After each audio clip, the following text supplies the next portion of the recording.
Riro Ron! I got Riro from Star Project Rising in China. Hello, hello, hello, hello, hello, hello, hello, hello, hello, hello! Hello, hello, hello, hello! Stop! How are you doing today? How are you doing today? Hello! Hello, hello! How you doing today?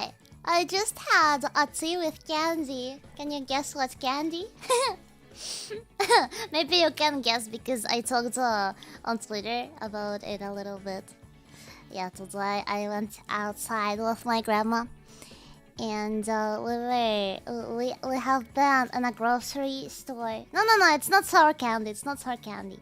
It's Russian candy. Yes, it's like a lot of different candy. I can't even describe them. They're like so different than the like there is no European version, for example, of these ones. They're very nice. Do you know what I also have here? I have bread crisp, sour cream with herbs flavor, and obviously my babies. Obviously my babies. Doing good? I'm glad you're doing good. I'm glad you're doing good. Happy Monday! How is your start of the week, huh? How's your start of the week? Mine was pretty fine, even though I had to wake up like very early today. And I had to do like important stuff. You know, like paperwork and stuff, you know? But yeah, at least it was a productive day. It was a productive day. And it wasn't too annoying, it's just that I wasn't able to sleep a lot. But it's fun because yesterday I slept like for the whole day, I think. So it's fine. The adult stuff, yes, that's just one more proof that I'm actually an adult.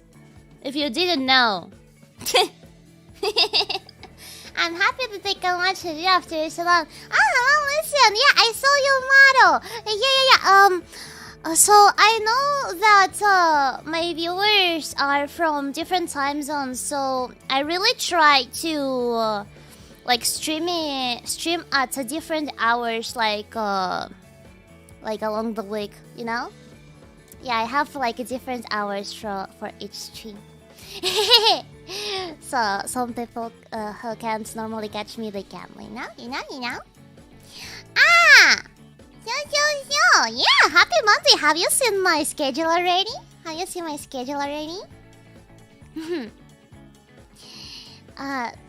I have a stacked schedule. I think the only day off I have, it will be tomorrow. Yeah, it will be tomorrow. By the way, I feel like my mic is a little bit too saturated. Give me a second. Should be better now? Yeah, I think it should be better now. It was a little bit too loud. Okay. Yeah, I'm excited. Karaoke! Yeah, we're doing karaoke next week. We haven't done a karaoke in a long time, have we? And this will be the first karaoke I will be doing, like, singing only Spanish and Russian songs. Are you excited? I am excited. Star Champs getting spoiled. Oh! Did you see the member stream we have this week? We're finally having the McDonald's date. So, we've talked about this for the first time when I was, like, still opening memberships. And somebody from the chat room reminded me about that, and I was like, okay, so like we don't have more slots for emotes. Also, we did a lot of watch-alongs lately, so we can try doing something different. So why not taking you Star Champs on a date to McDonald's, the best restaurant out there. Hello. How you doing? How you doing? This is probably the earliest time I streamed like in quite a while. So today we are continuing this visual novel, Everlasting Summer. Are you excited? Have you watched my last stream or the VOD of the first part of Everlasting Summer? I think I will increase. Yes, my mic just a little bit. Yes, like this. Today's an endurance. Do you think it will be a long stream? Hello.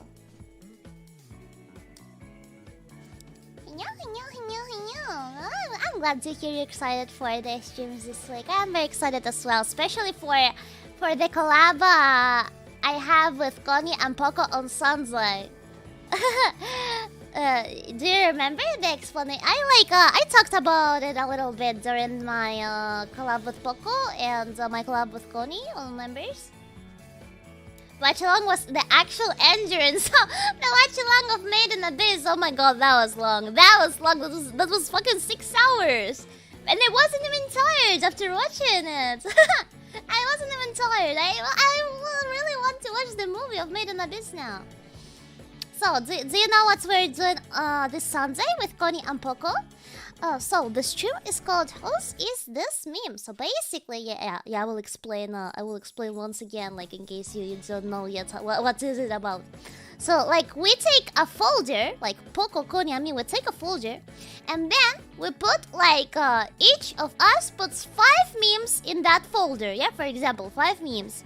And then we will have to guess who put that meme in the folder. I think it will be very fun.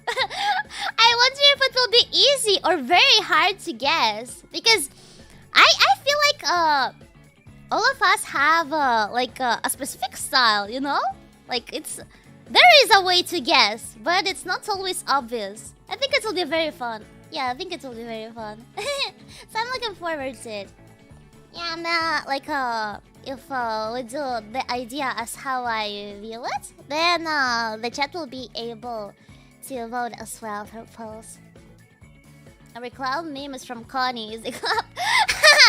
Heck no! Clown memes are prohibited or not. Because if we guess right, then like the person who gets guessed, it's like they don't get a point, you know?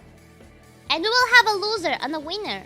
If you are too easy to guess, that means it's most likely you will be a loser. And if you are a loser, you will get punished. And you don't want that, right? So it's better for Connie to not make it too easy. Unless she's a masochist. She isn't, right? She wouldn't be a masochist, right? She wouldn't be a weird masochist, right? Okay. Okay. So shall we start? Everlasting Summer. I think last time we finished at day 3. Yeah, we're about to start day 3. Okay. There we go then.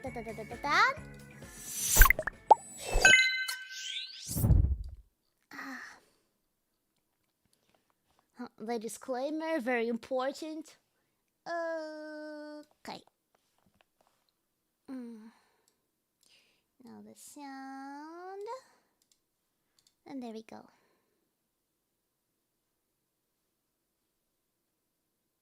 Oh, what the heck? Is it moving? Yes, it's moving on your screen. It's good. Oh no. What the heck? It's not moving on your screen?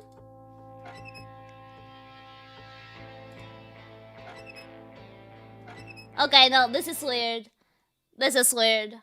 For some reason, it's not moving on your screen when I'm playing. Give me a second. I will fix that real quick. Hike.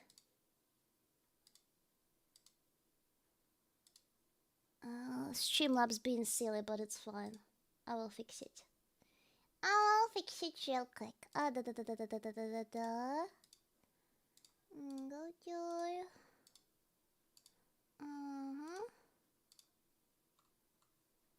Okay, I think I got it.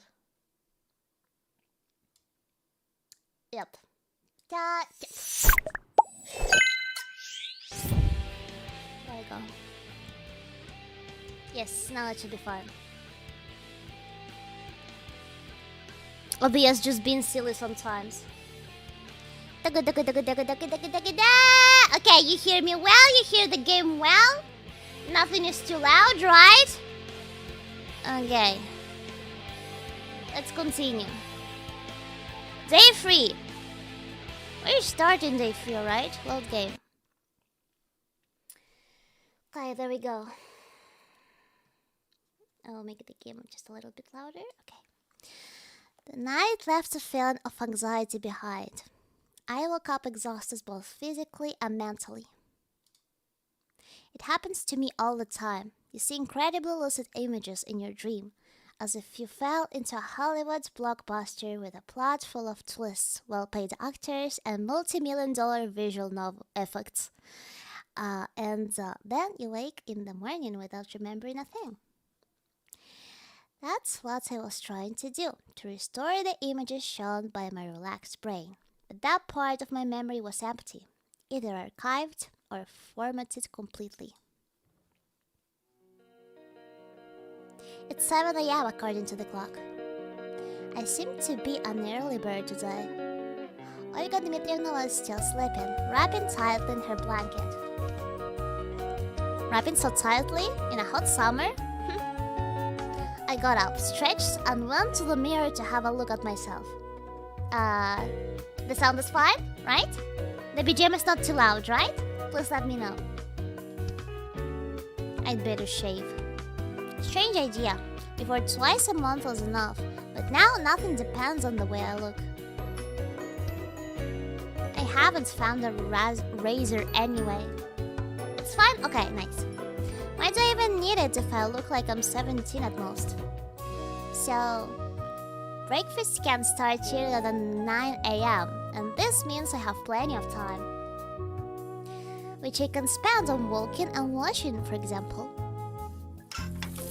The weather didn't seem as ice cold as the previous day. On the contrary, its refreshing coolness helped me to brace up and come back to reality, whether all these events could be called real. The tooth powder, oh yeah, the powder, didn't seem to be such an outdated thing. A quick thought struck me that it's not that different from toothpaste. Have you ever tried tooth powder? I don't even know how it looks. Tooth powder. I'll have to ask my grandma about that later. Tooth powder, I've never heard about that before. When I returned to the cabin, Olga Dmitrievna was already up. She was standing in front of the mirror and fixing her hair. Good morning, Simeon. Morning. So lame, so rude. Morning. So emo. Morning. Good morning, Rex and Shannon, Simeon. Because of a lack of sleep, my head was still singing and my thoughts were all jumbled together.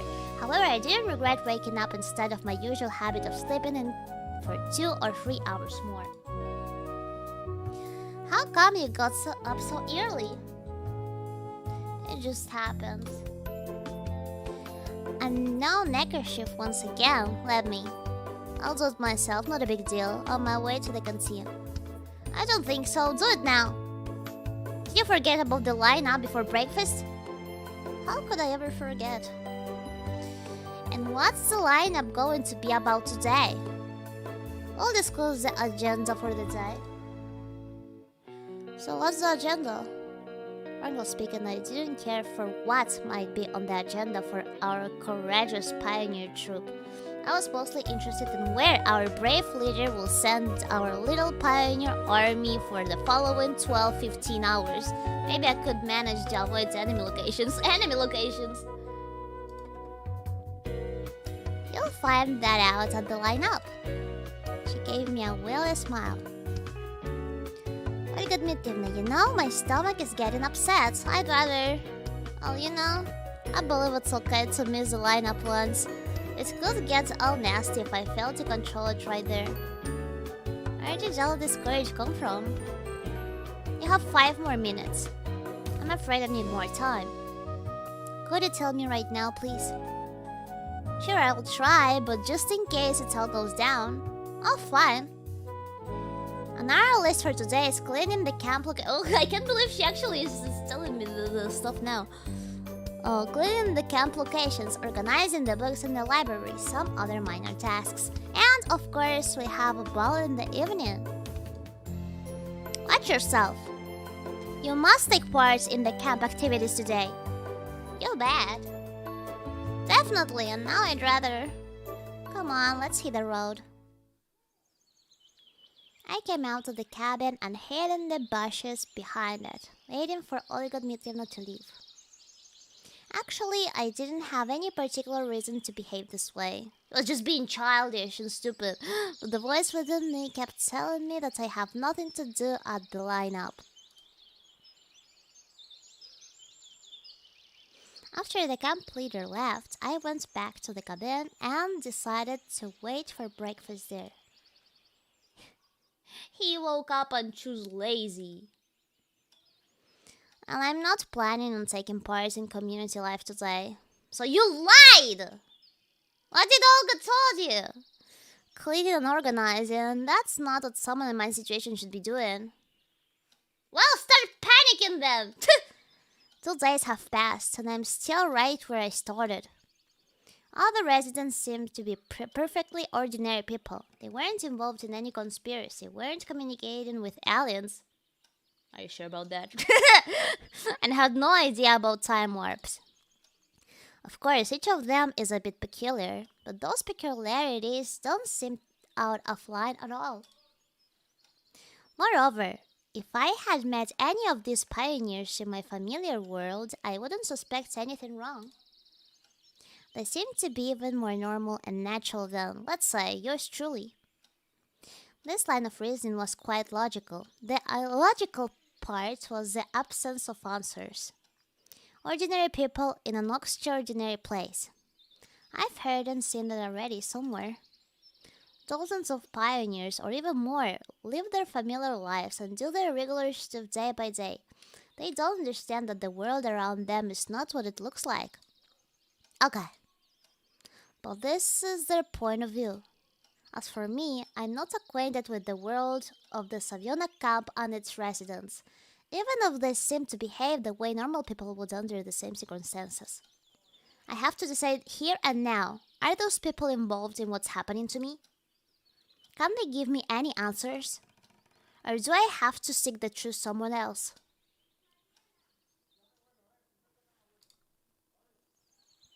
It seems I overdid it a bit with the thinking. There's no usual crowd of hungry pioneers near the canteen.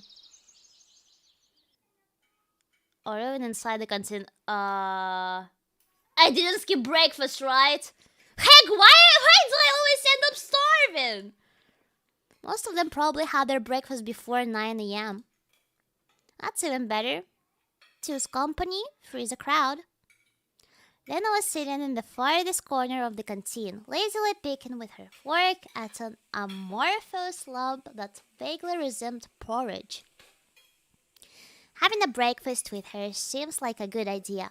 We can have a chat in peace. That's not what he said about Miku when he had to when he had to have lunch with Miku. So mean. Or at least try to have one. I was on the way to her table when suddenly somebody grabbed me by my sleeve.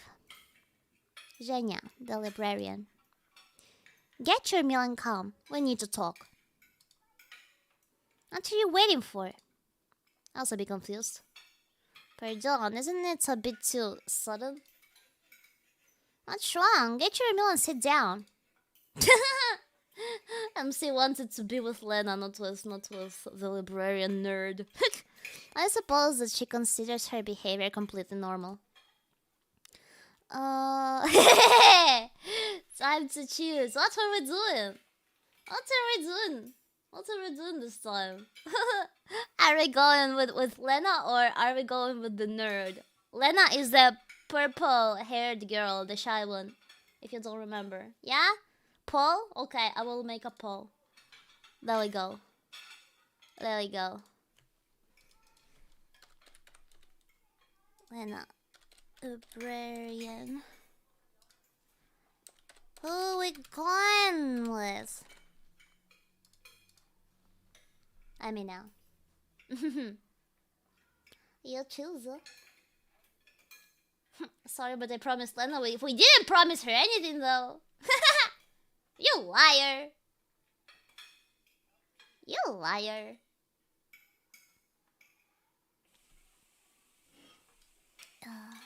By the way, baby's time. Yeah.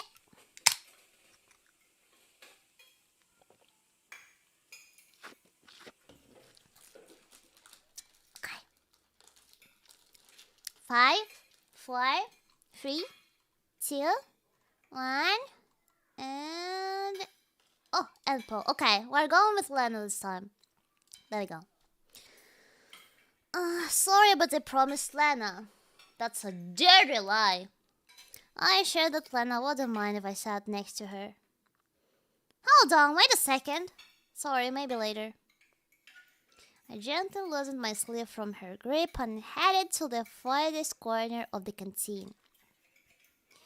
Jenny was shouting something in my direction, but I tried to ignore her. She said, "That's so mean!" Hi, good morning.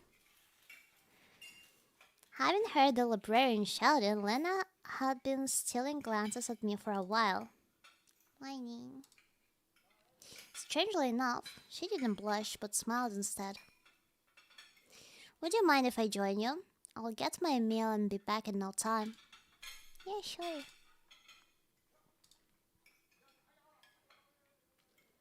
In a minute, I was already sitting in front of her with a simple set of plates on a tray. Porridge, 2 poached eggs, 4 pieces of wet bread, a boiled sausage, and a glass of compote made of unknown fruits and berries. Have a nice meal. Thanks. I was trying to eat as neatly as I could. No chomping, smeared. How I would eat normally. How I eat in front of a girl.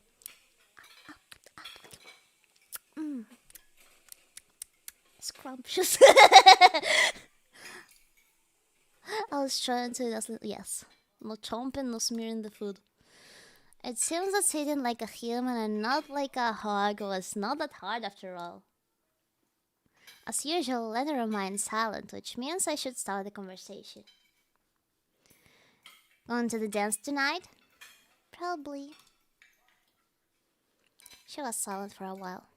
And you? I don't know yet. Though I didn't want to go there at all. I didn't like dance parties since my school days. Why so? What do you mean? My mind was still far away in my school times. Why don't you want to go? I didn't say I don't want to. Okay then. But if you're inviting me... Lena turned red and looked away. I'm not really inviting you, you know? Sorry, just kidding. I felt confused. I'd better not joke like that. Fine. Lena sighed indifferently and focused on her food, while her face turned even more red. Why am I stuck on this dance as if we have nothing else to talk about? But wait, is there actually anything? By the way, maybe you know what Jenny wanted to ask me. You know what? You should have just went with Jenny if you were so interested about that. What the fuck? Well, no, what the fuck started? Because you picked Lena. Huh? I mean, when I just came in, she wanted something from me.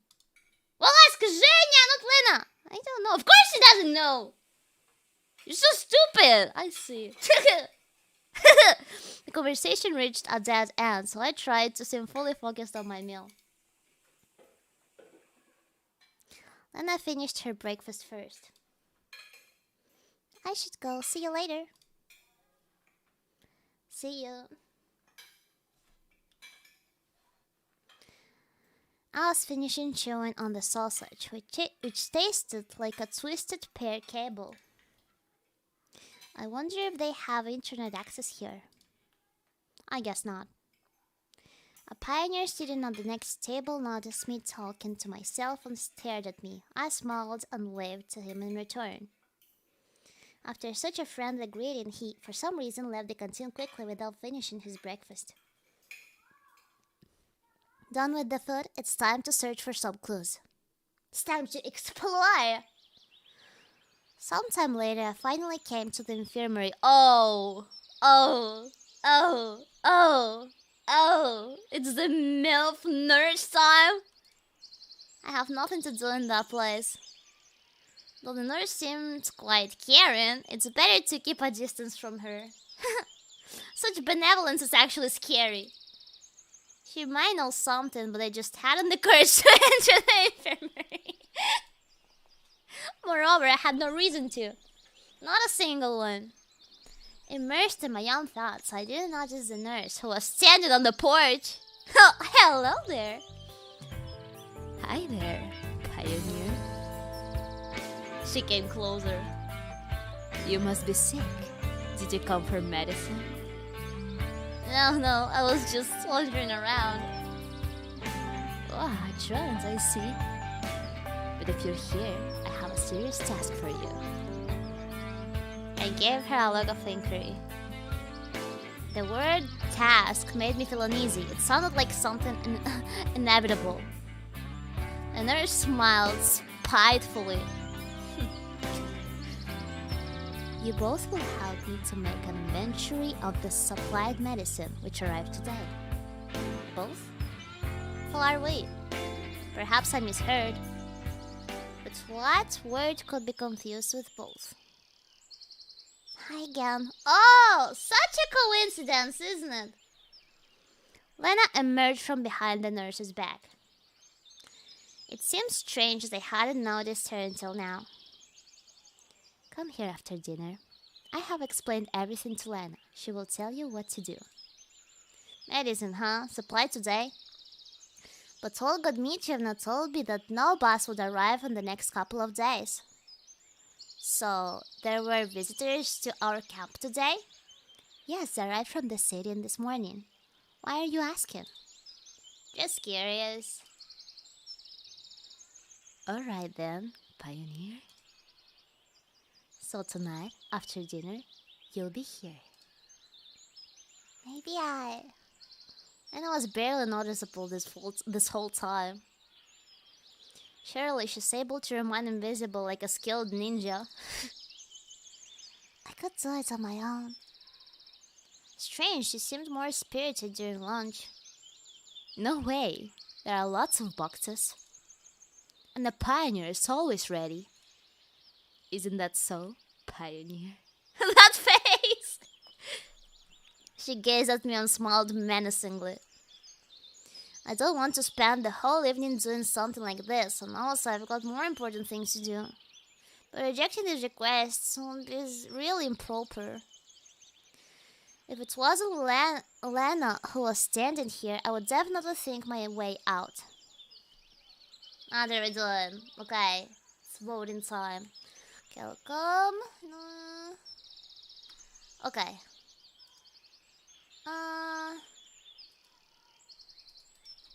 We coming.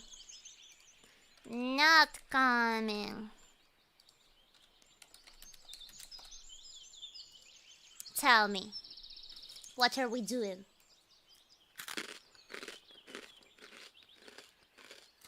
Are we helping Viola and Lena?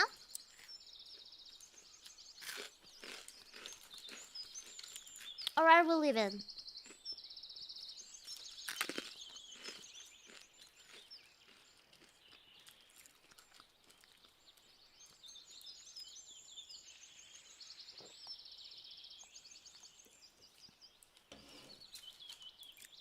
Okay, we're coming. 5, 4, 3, 2, 1, and Paul, we're coming. Okay, I'll come. Nice. That's how a true pioneer should answer. Even after these words, I barely came a step closer to the be prepared, always prepared motto. Then you can go. I looked at Lena, who was still staring at the ground. I guess all that time she spent staring at the ground was enough to learn everything there is to know about the life and habits of different insects. Plus, Lena likes to read, so she probably read many biological, botanical, and so on books. Perhaps she wants to become an entomologist.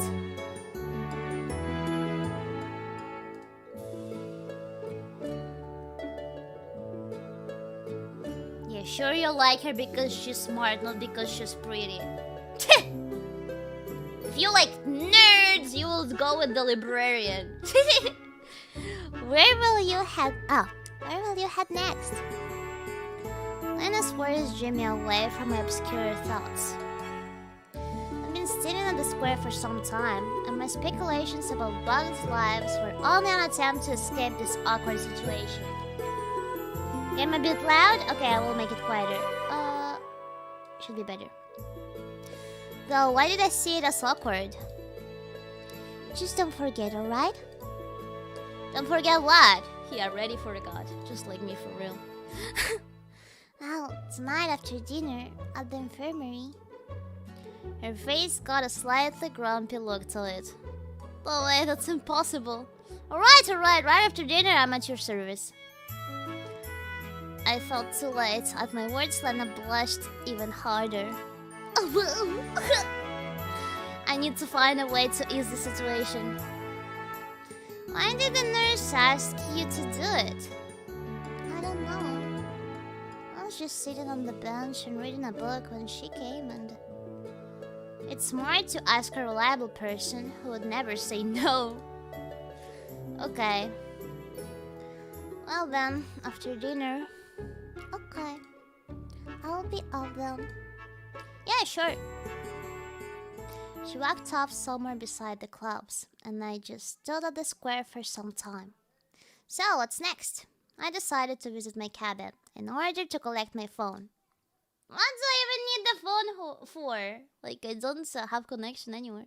Anyway, I don't know where I'll find myself today, but having a watch is always useful. So having a wristwatch is much easier. Oh yeah, the watch is important, yeah. Suddenly I heard a different tune, which was cutting through the usual noise of the camp. I listened to it carefully. Sounds like an electric guitar. 3 repeating chords, no more. But this melody still felt somehow warm, as if a vacuum tube-based audio amplifier was used. Could there be such a luxury here? The sound was definitely coming from somewhere near the stage area. I wonder who that could be. Are we going?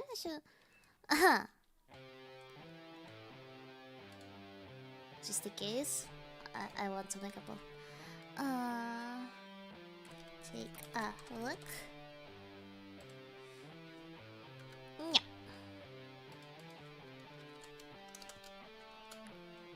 What are we doing?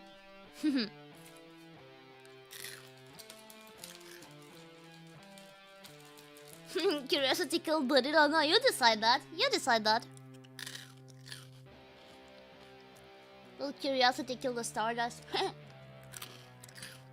Take a look, yeah?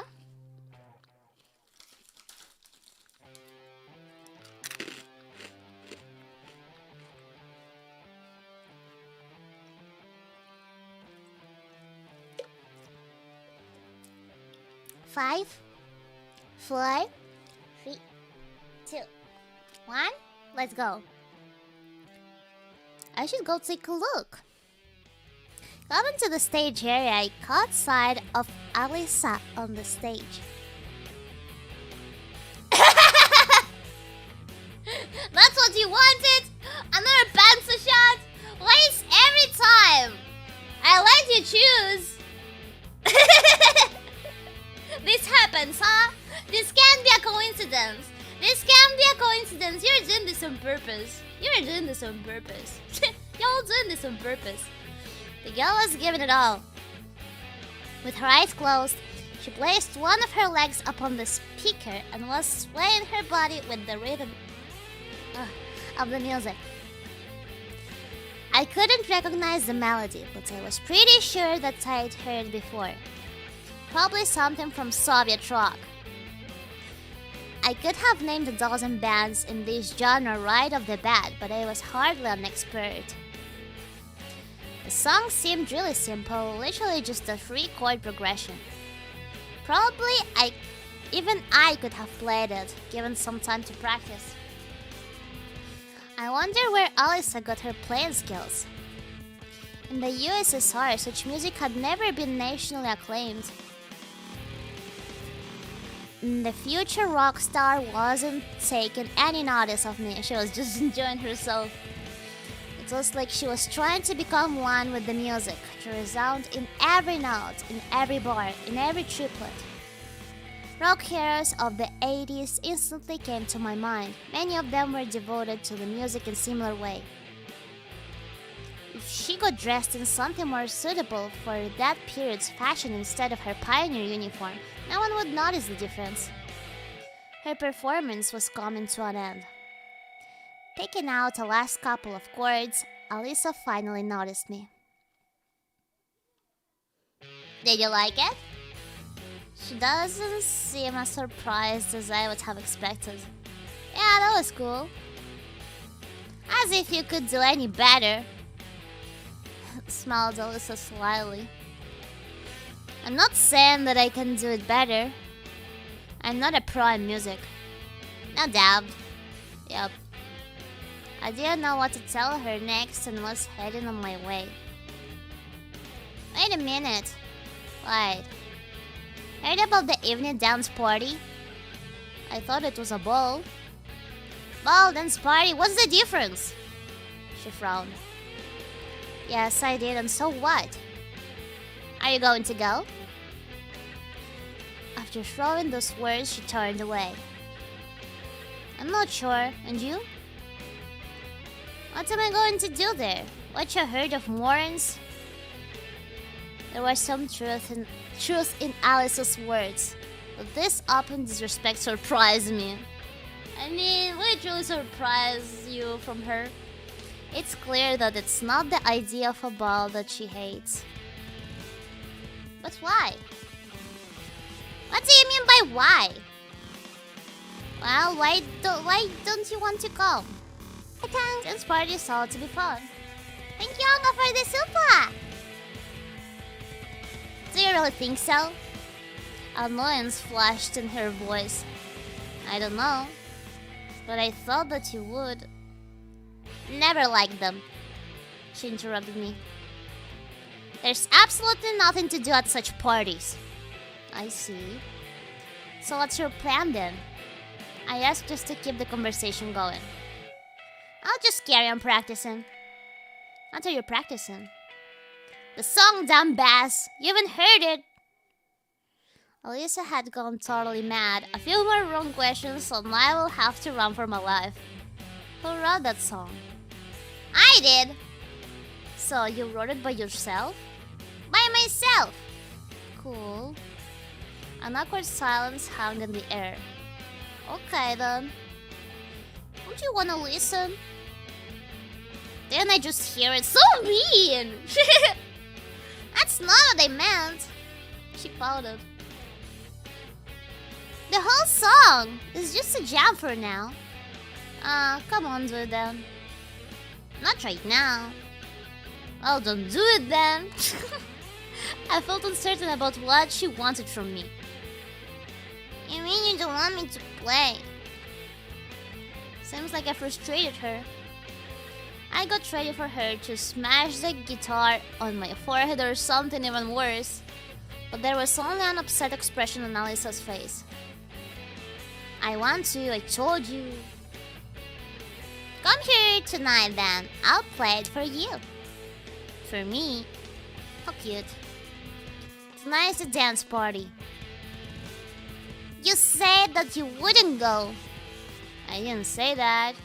Frankly speaking, I didn't want to go, but messing around with Dvache was no good either. Olga Dmitrievna won't like it. Screw her! All that expression, said Alisa, getting steamed up. Ooh. Okay, this is an important decision. What are we doing here? What are we doing here? Come.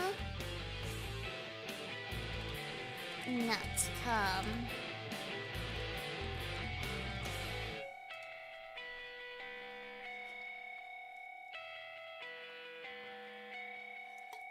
This is probably important. So choose wisely.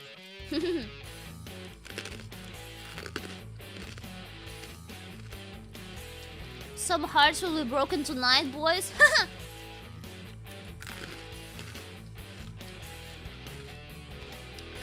I coming?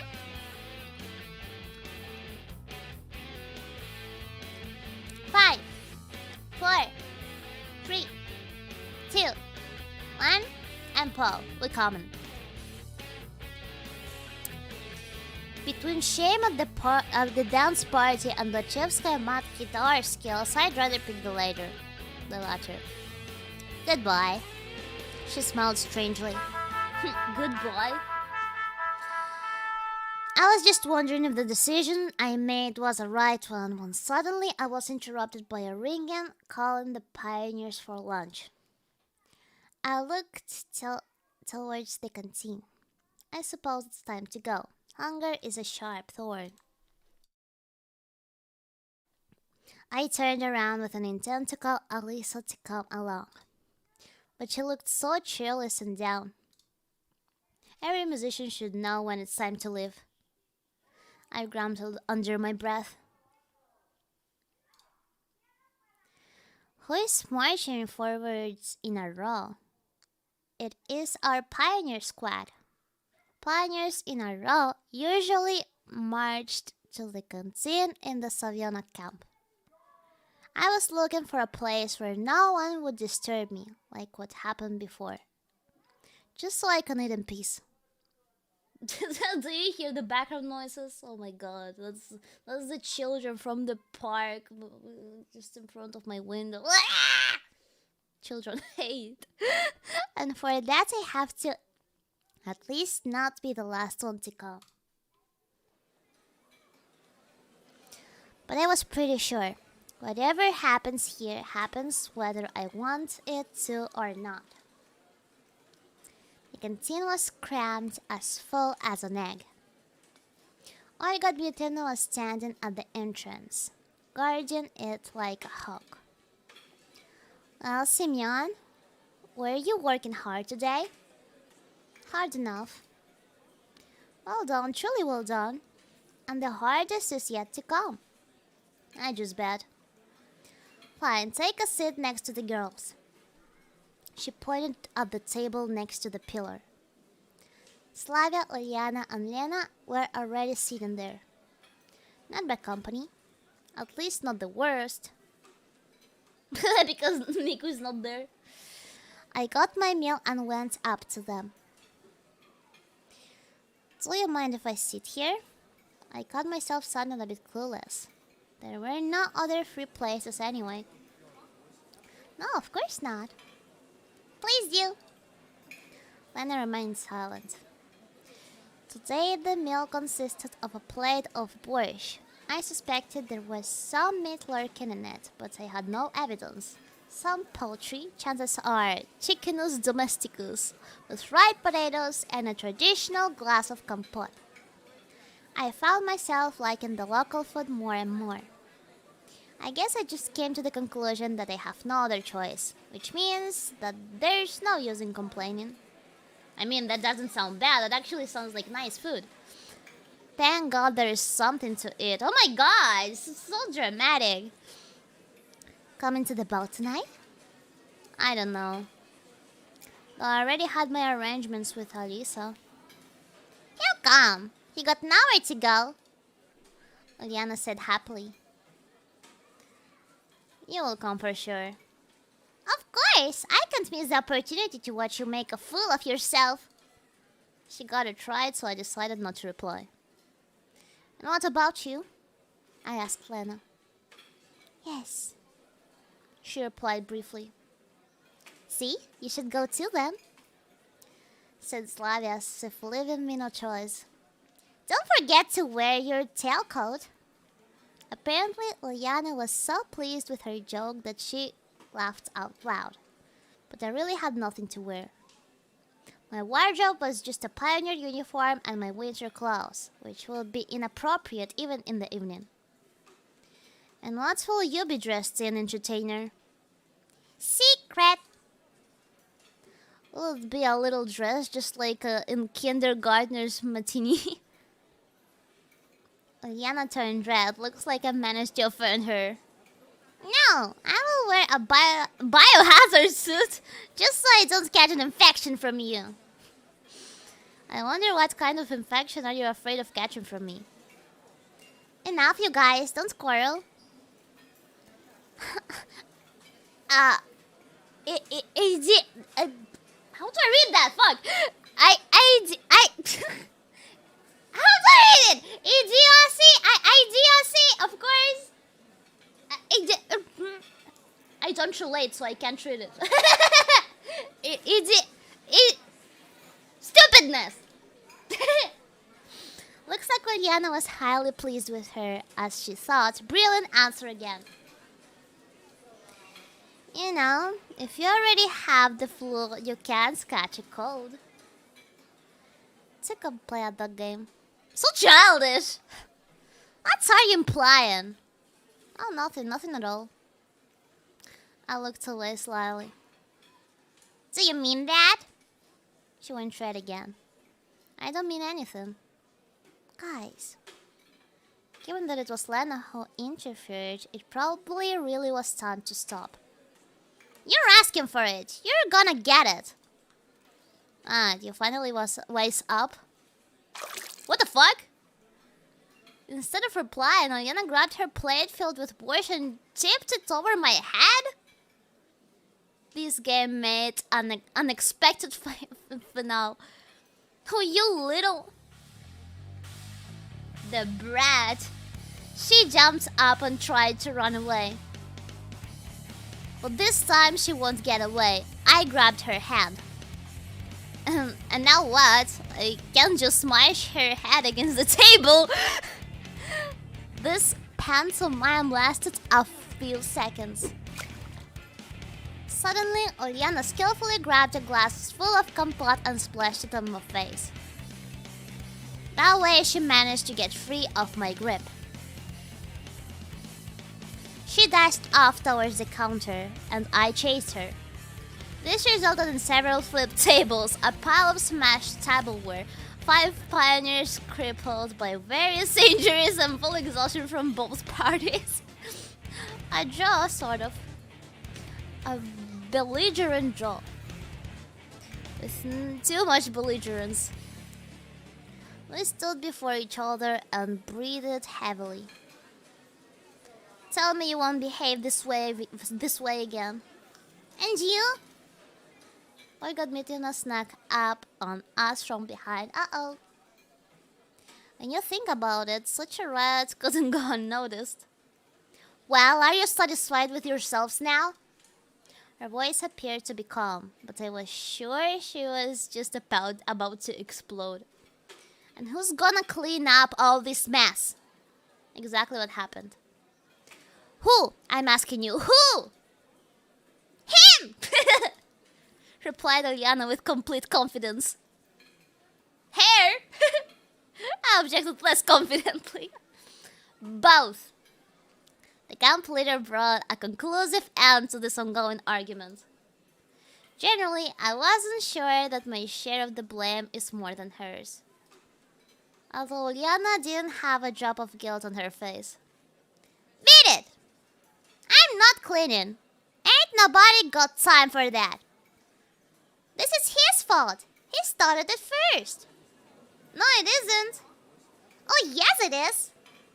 I'm not going to sort out all that nonsense. Simeon, go grab a mop, a bucket, some clothes, you know, well, that kind of stuff in the closet. And as for you, she looked at Juliana with such a burning gaze that I felt a bit sorry for the girl. You start to pick up the broken tableware immediately. Olga Dmitrievna took a deep breath and continued. You're nothing but trouble. How many times have I told you? I decided to skip the lecture and went to the closet that appeared to be near the exit. Suddenly, a perfect idea flashed in my head. Why don't I just run away? Sure, Olga Dmitrievna has caught us already, but I'm not the one to blame. Of course, I'm not that true pioneer she keeps talking about, but in comparison to Uliana. Anyway, she's the principal culprit. It's not like I have nothing better to do than cleaning up this mess here. I have to seek answers.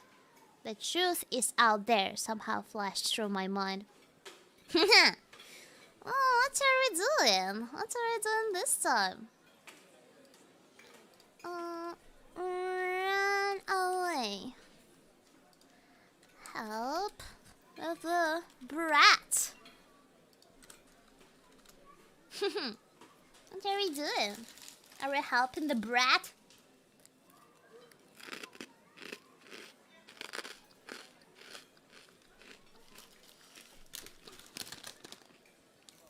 Red crisps are nice. Help the brat, yeah? The real nature of Stardust will be revealed. What does that mean?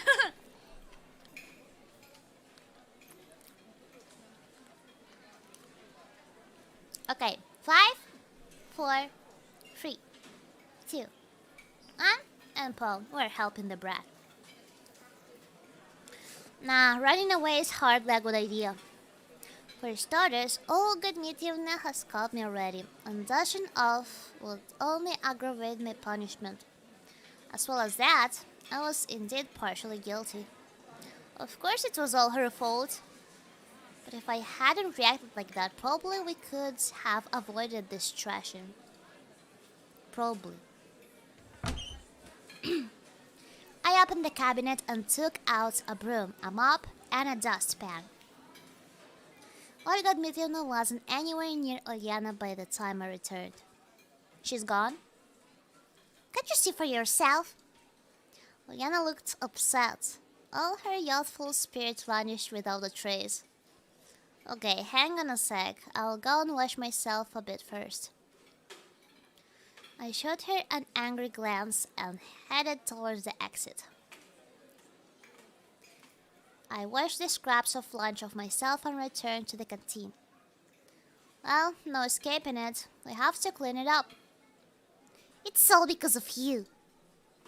Just a single gaze from her gave me the creeps. Of course it is. It's me who's guilty of everything. It's me who's a local natural hazard. Oh, shut up. Still, it's kind of strange that she's not trying to avoid this cleanup duty. Olyana had a solid opportunity to just run away and leave me alone, but somehow she did the exact opposite, diligently gathering broken plate fragments, mopping the floor, picking up the chairs and tables. In fact, she was so fast that I had a tough time keeping up with her. Well now, aren't you suddenly acting all goody-goody? It's not like I want to spend the whole day here, you dork. She still sounded irritated. Listen, you've got to understand that you can't behave like that. At least not to such an extent. For some reason, I decided to try and give her a moral lecture. I haven't done a thing. It was you who was calling me names. Liana grabbed a bucket and a mop and went to the farthest corner of the canteen. Looks like she's still angry. Looking back at the mountain of broken tableware, I finally began to understand the scope of the catastrophe.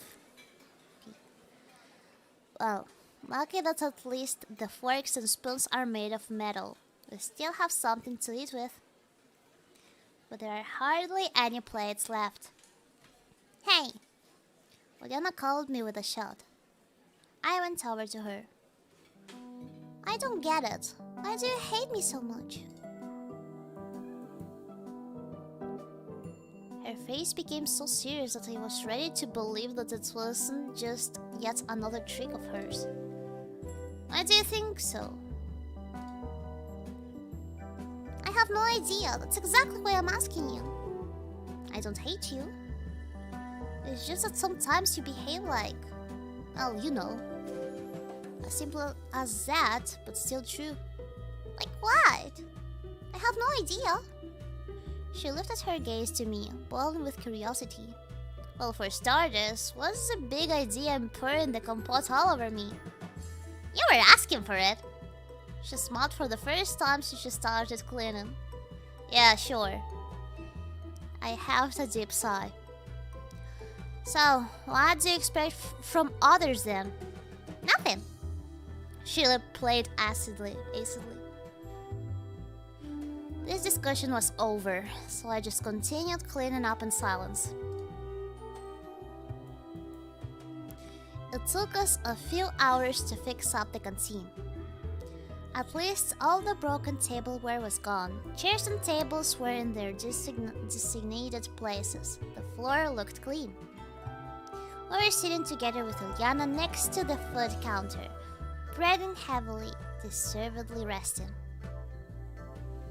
Now you see how much effort has to be put in because of a silly trick? But I'm not tired at all. Well, the sweat pouring down her face told the opposite story. Oh well, good for you. So, what are we gonna do next? I don't know about you, but I'd rather go. No, that's not all. You have to... She hesitated. To help me with another little thing. Thinking of another silly prank? You bet. She was smiling broadly. I'm not your man here. I'm more than fed up with just one punishment for today. Okay, here's the deal. If you help me now, there won't be any more pranks. Sure, that was an inviting prospect, but somehow I couldn't bring myself to trust Oliana even for a moment. Well, it wouldn't hurt to ask. So what's your cunning plan? We are gonna steal the candy. What? I should have expected something like that from this brat! Candy's for kids. Soon the chef will go out to dump the trash. Nobody's gonna see us. Count me out. Whatever. She grounded and turned away. Then I'll do it myself. And I won't allow... I couldn't even finish the sentence as Juliana already jumped over the counter, ran to the cabinet, opened the door, and started to rummaging through it. Hey, cut that! It's not like you haven't got enough problems with Olga Dmitrievna. She didn't reply. You won't get away with just cleaning duty for something like that. Juliana closed the cabinet. She held a huge bag of candy in her hands. Oh, you little, put it back! She stuck out her tongue at me and dashed off through the back door. I couldn't just leave it at that. I darted off in pursuit. Sure, the girl had quite a head start, but I still funneled all my energy into the chase. I won't lose her again. We ran through the square, turned at the music club building, and came out onto the forest trail. That's a lot of exercise! I'd almost caught Oliana when she stopped abruptly. I couldn't pull up as sharply as I crashed into her, sending us sprawling. We rolled down onto the grass. Gotcha! I gave a victorious shout. Oh, you didn't! She replied with an ashamed tone. Juliana was lying under me. Her face was right next to mine. I felt her erratic breathing and the heat of her body. Sure, right now she's only a child, but soon enough she'll become a woman. It was pretty embarrassing. What the fuck? Hey yo! Hey yo! Hey yo! Hey yo! She said, coming back from her senses.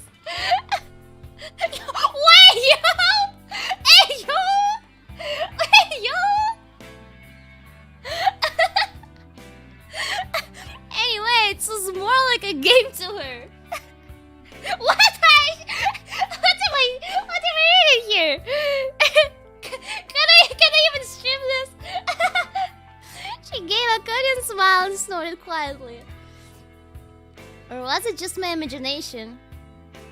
I'm not really in the mood. What the heck am I reading? What the heck am I reading? What the heck am I reading? Whatever. Oriana reached up and bit me on the nose. I wasn't expecting that. I even pulled back a little. Just a moment of hesitation was enough for her to wrestle out and run a dozen feet away. Watch it! You're gonna regret this later. She laughed out loud and disappeared into the woods. The candy bag was left lying on the ground near me. I wonder if she dropped it on purpose. It's getting near the dinner time, so I had to hurry up and return the candy.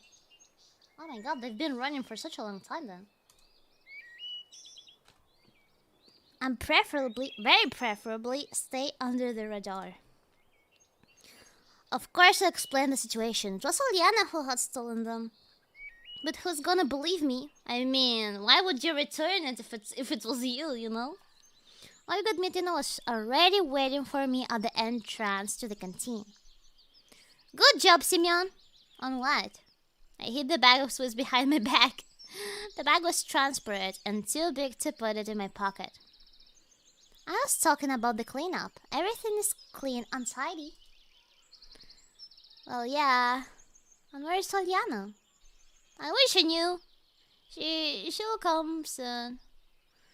Okay then, go and have your dinner.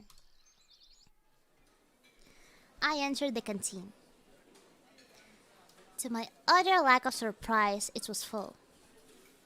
Now I really don't know how to return the bag without being noticed. Sure, I could do it in the evening, but what do I do with it now? Simeon! I turned around. Slavia was in front of me. Wow, what's that? She looked at the bag that I didn't manage to hide in time. Caught red-handed, or more like sweet-handed. Time to prepare for a scolding. These are sweets. Where from? I stole them, damn it. I got them from Uliana. Oh, I see. Same old song and dance? What do you mean? It's not the first time she's stolen sweets. And why am I not surprised? Let me handle this. Thanks. Slavia saves the day yet again. She took the bag and headed to the buffet. I had no desire to listen what she was going to say while returning the sweets, so I started to look around the canteen looking for a place to sit. It seems that I will have to share a dinner table with Electronic and Shurik. Ah, my dear friends, my dear broskis! There were no more places to sit.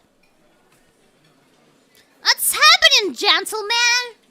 Every time I had to deal with them, I got an itching desire to tease them, or at least to drop some cheeky or cocky banter. The nerds! What's up, fellow nerds?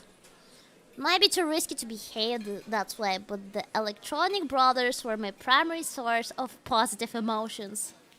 How are you doing?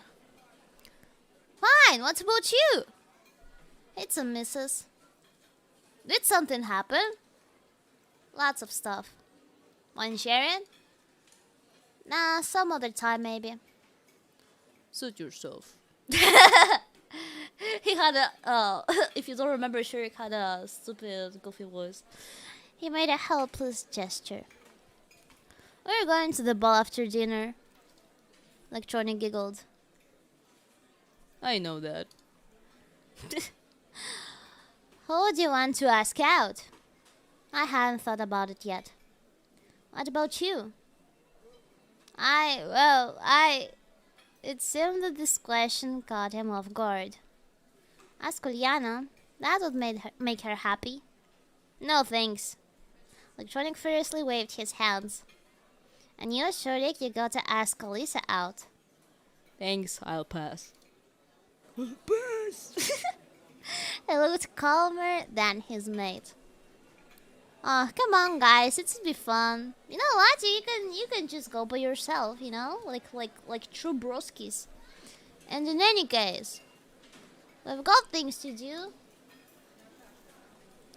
We still have to finish the rabbit. Oh, that's a marvelous idea. Ask your robot out. Can it dance? It can't even walk yet.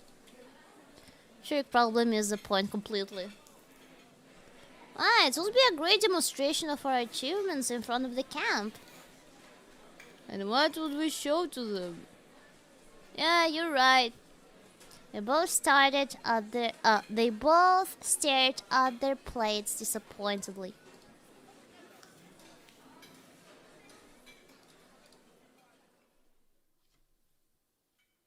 Dinner was over and the pioneers started to disperse. That's all you wear for the ball? I asked Shuriken Electronic. We don't have anything special to wear. We'll go as we are. He indicated his pioneer uniform. They don't seem to care about their appearance at all. Well, why should I care then? Wearing my winter clothes isn't an option, so I'll just go like this. When does it start? After 9 o'clock. Got it. I left the canteen and deeply inhaled the fresh evening air. I remembered those rare dances I used to go to at school. Hesitation, insecurity, even fear. I couldn't dance. I didn't know how to react if someone had invited me. I wouldn't dare to invite someone myself. Ah, the social anxiety. All in all, I felt pretty uncomfortable about it. But now I have my broskies! And it was even more unpleasant to watch others having fun. It wasn't envy. More like it was a disconcerting feeling that people were able to enjoy something so odd for me. I thought that there was still lots of time till the ball, so I could sleep a little to be fresh in the evening. Entering the camp leader's cabin, I flopped onto the bed instantly and shut my eyes. Eep time! What if he just oversleeps the ball? That would be funny.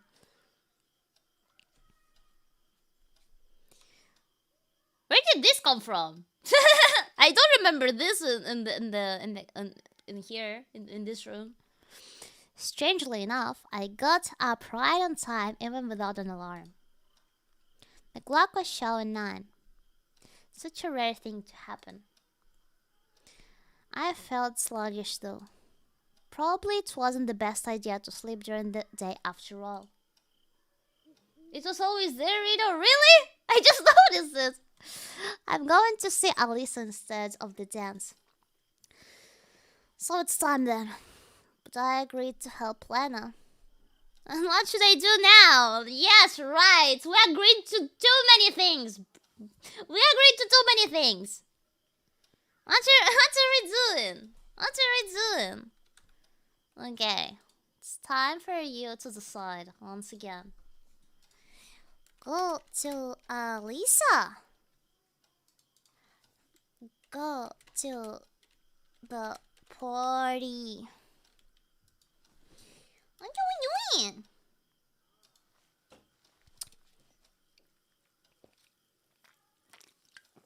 Vote.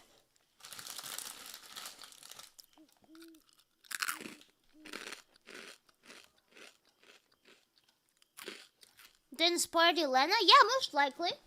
It sounds like it.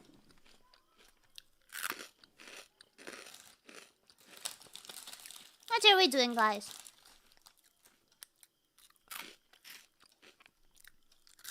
Crunchy.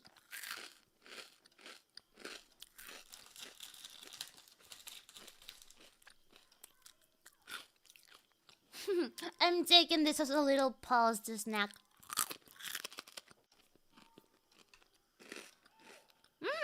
The votes are quite equal. Okay.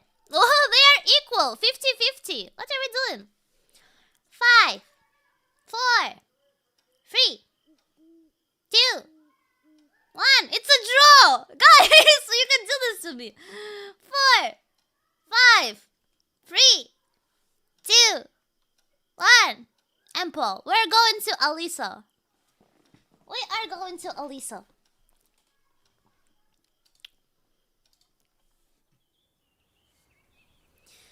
A few minutes later, I approached the stage. Maybe it was a bad idea accepting her offer. Just talking to Dwachevska means danger. On the other hand, I wasn't eager to go to the dance. What can I do there?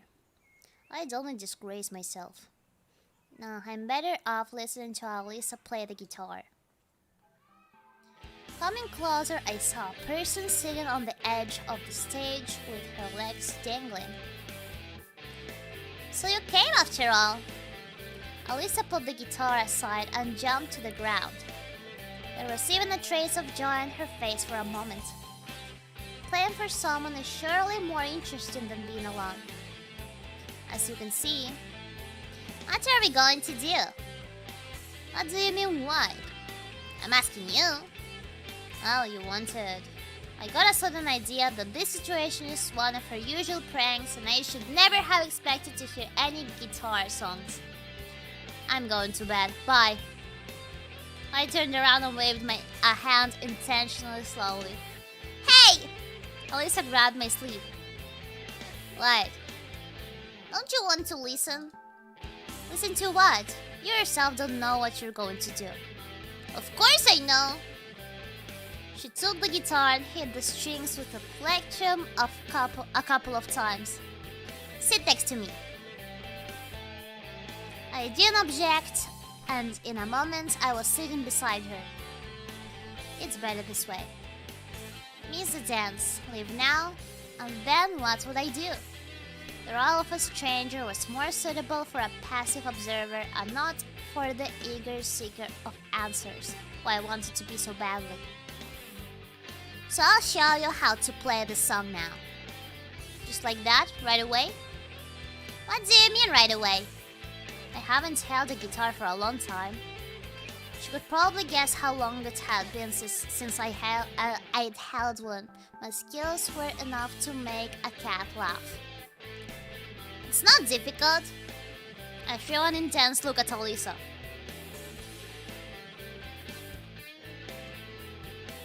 It distinctly seems to me now that she just can't express her feelings. She could lose her strange self-control for a moment and I'd get to see a casual and even funny a friendly girl.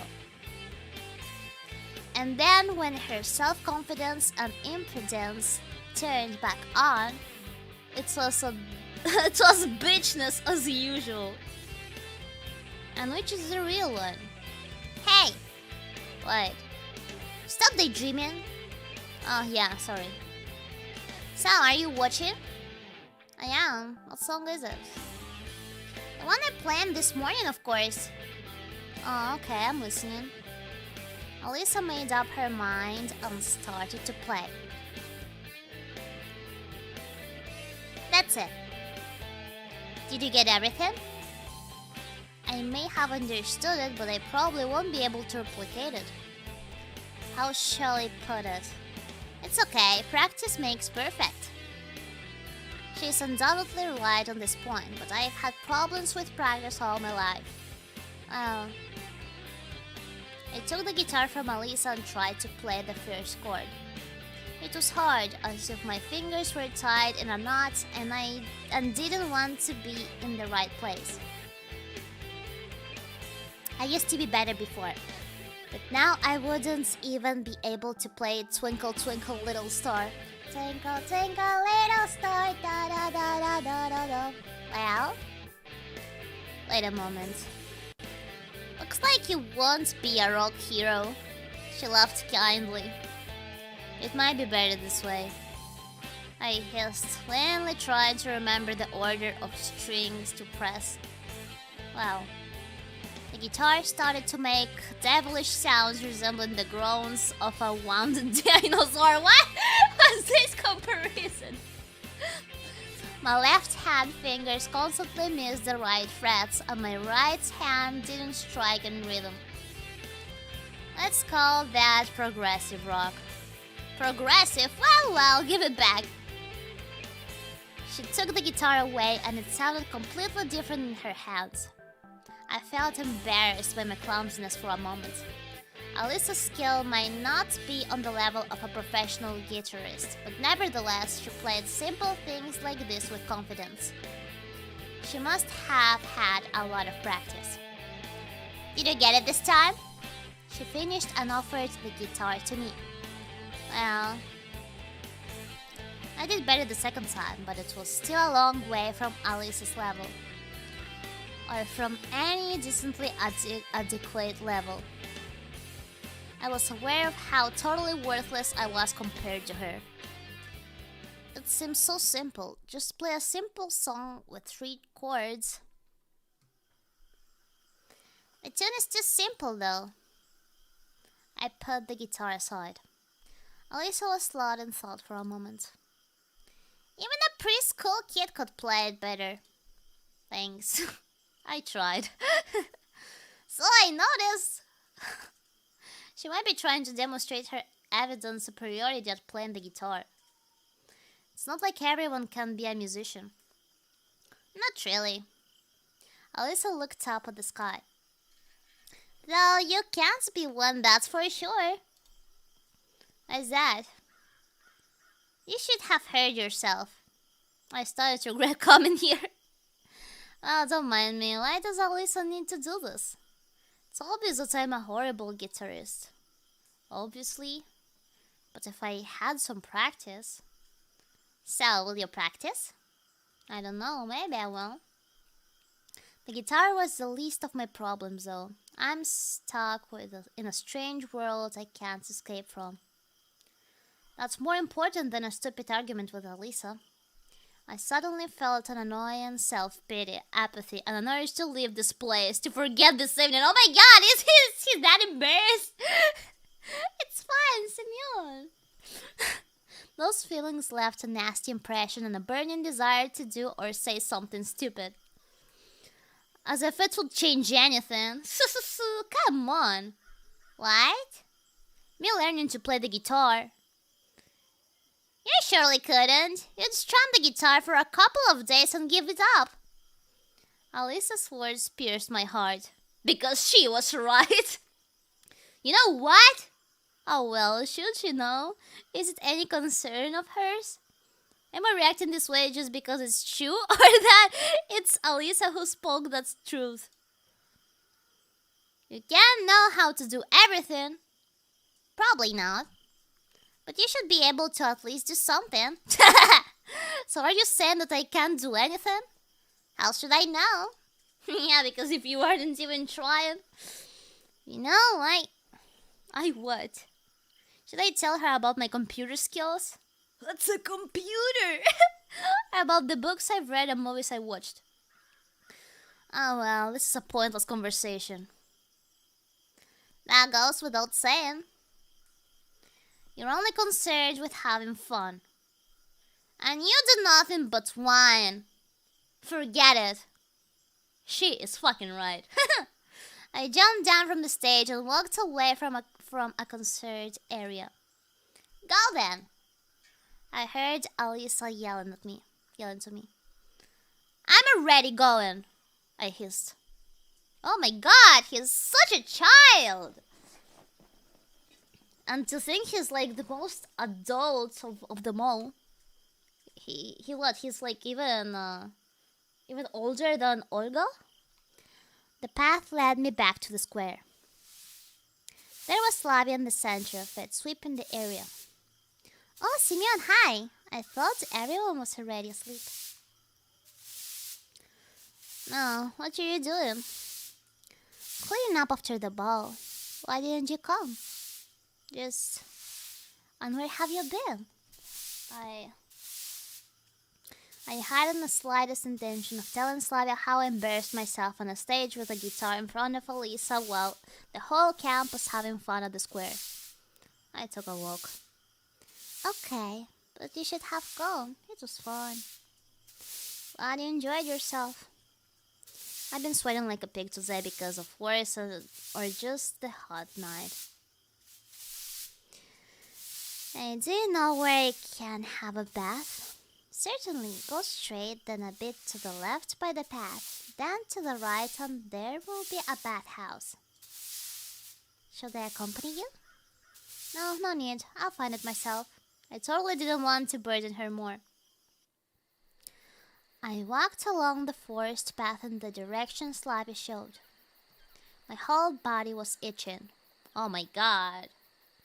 He should be very dirty right now. Imagine the absolute stench. How didn't I notice it before? I am stinky. How didn't I notice it before? More importantly, what else hadn't I noticed? If things keep going like this, then I'll have to stay in this world forever. I shivered at the thought. Probably at the idea that I didn't feel any terror, or even just fear. Just like it's how the nature of law or of things. I could see a bathhouse behind the trees. And why do the pioneers have baths here? Well, Godmitivna had said something about repairs to the showers though. No reason to worry about it now. There were soap and clean towels, so I quickly washed myself, went outside and breathed in a chest full of fresh night air. It's so wonderful that physical cleanliness brings spiritual cleanliness. All of my problems, if not went away, then at least became less important. It's like the water washed away not only the dirt from my body, but also the anxiety from my mind. So, he didn't take a shower in how many days again? I suddenly started yawning as I headed to the leader's cabin, rubbing my eyes. I didn't take even a few steps before Alisa jumped out from the bushes. You, what are you doing here? I was just watching myself. She came to her senses and spoke again. And? And what? How should I know? Then why do you speak if you don't know? All my peace of mind vanished in a moment, only the irritation and the weariness remained. Okay, well, if you don't mind. Wait. Now what? If back there on stage you thought that, well, I didn't want to offend you or anything. Oh, that's sweet. It's okay, I'm not offended. I just can't play the guitar. Nothing special. A lot of people can't. I felt that there were obvious signs of irritation in my voice, but I couldn't do anything about it. I wanted to say everything to her face right here, right now. Exactly, you can't! Alisa obviously restrained herself from laughing. I've already had enough of you. She totally drove me out of my wits at that moment. In another second, I would have started to yell at her. Or worse. Or worse? What does that mean? What the heck? So violent. Wait! Would you just leave me alone? Alisa followed me but didn't try to stop me. I really didn't want to offend.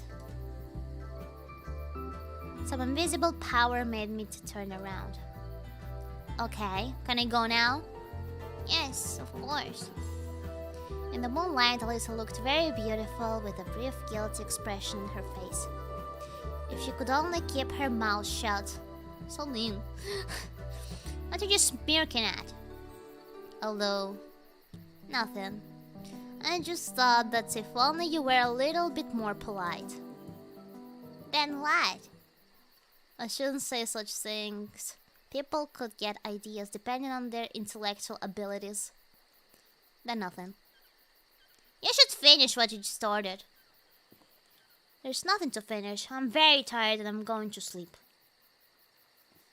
Stop right there! Don't make me run away from you.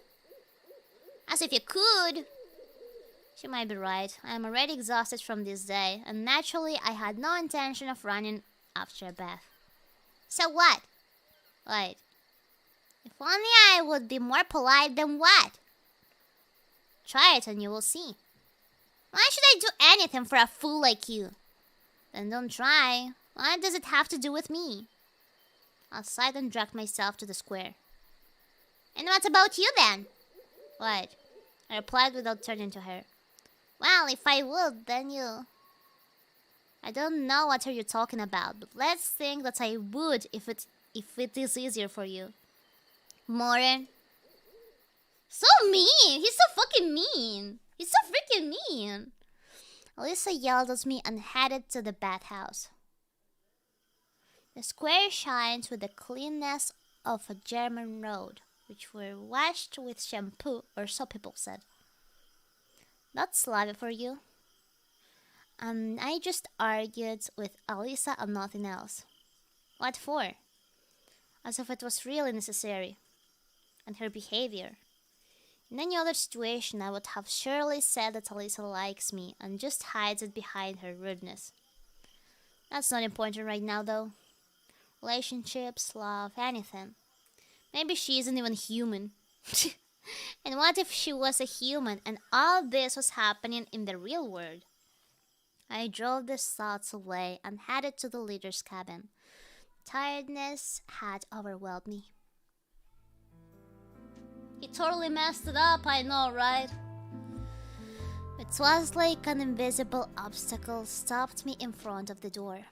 Orgod Mituna certainly would like to know where I was and why I missed the dance. I'll get a full interrogation for sure. Counting the absence of Alisa at the dance too, it wouldn't be hard to guess that we skipped it together. On the other hand, should I even tell her that instead of going to the dance, Alisa practiced playing the guitar and I just went along with the flow? Nothing special actually. Doesn't really matter why I left. So, at the same time I thought that it could be better to keep silent. Well, I'll decide on the spot. I sighed and pulled the door handle. Ooh, you look fine, Olga Dmitrievna. How did he call her last time? Toots? Cringe memories. Olga Dmitrievna was already waiting for me, wearing a dress. So Simeon, where have you been? I talked to her that you've been with Alisa. Makeup. Okay, what are we doing? Truth or excuse? Oh, like I reloaded the page accidentally. Let me. Truth or excuse? Tell me.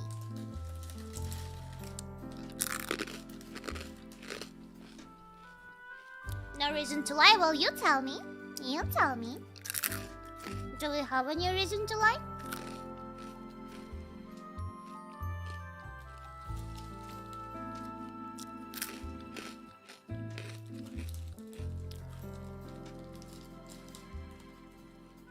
Truth, yeah?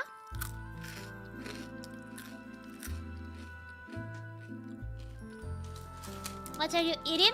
It's bread crisp sour cream with herbs flavor. That's what's written in the package. It's flavored bread crisps.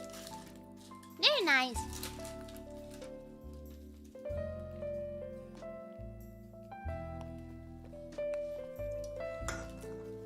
Okay, we're telling the truth? Okay, we're telling the truth. There we go.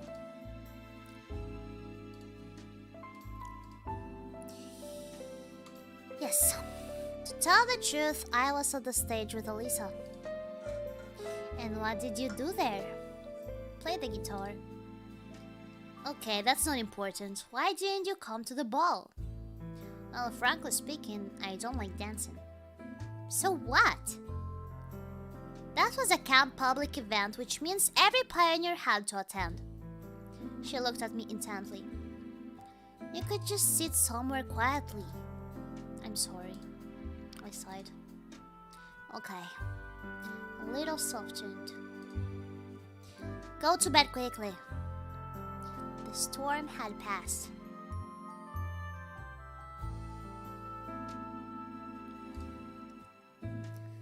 I tossed and turned but couldn't sleep.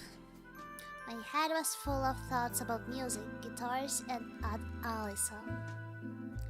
I wondered, could I become a professional musician? And do I even want to be one?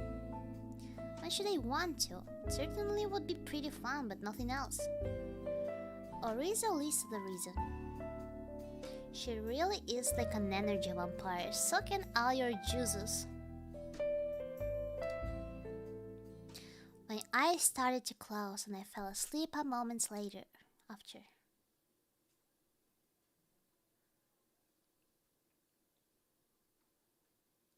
Day 4.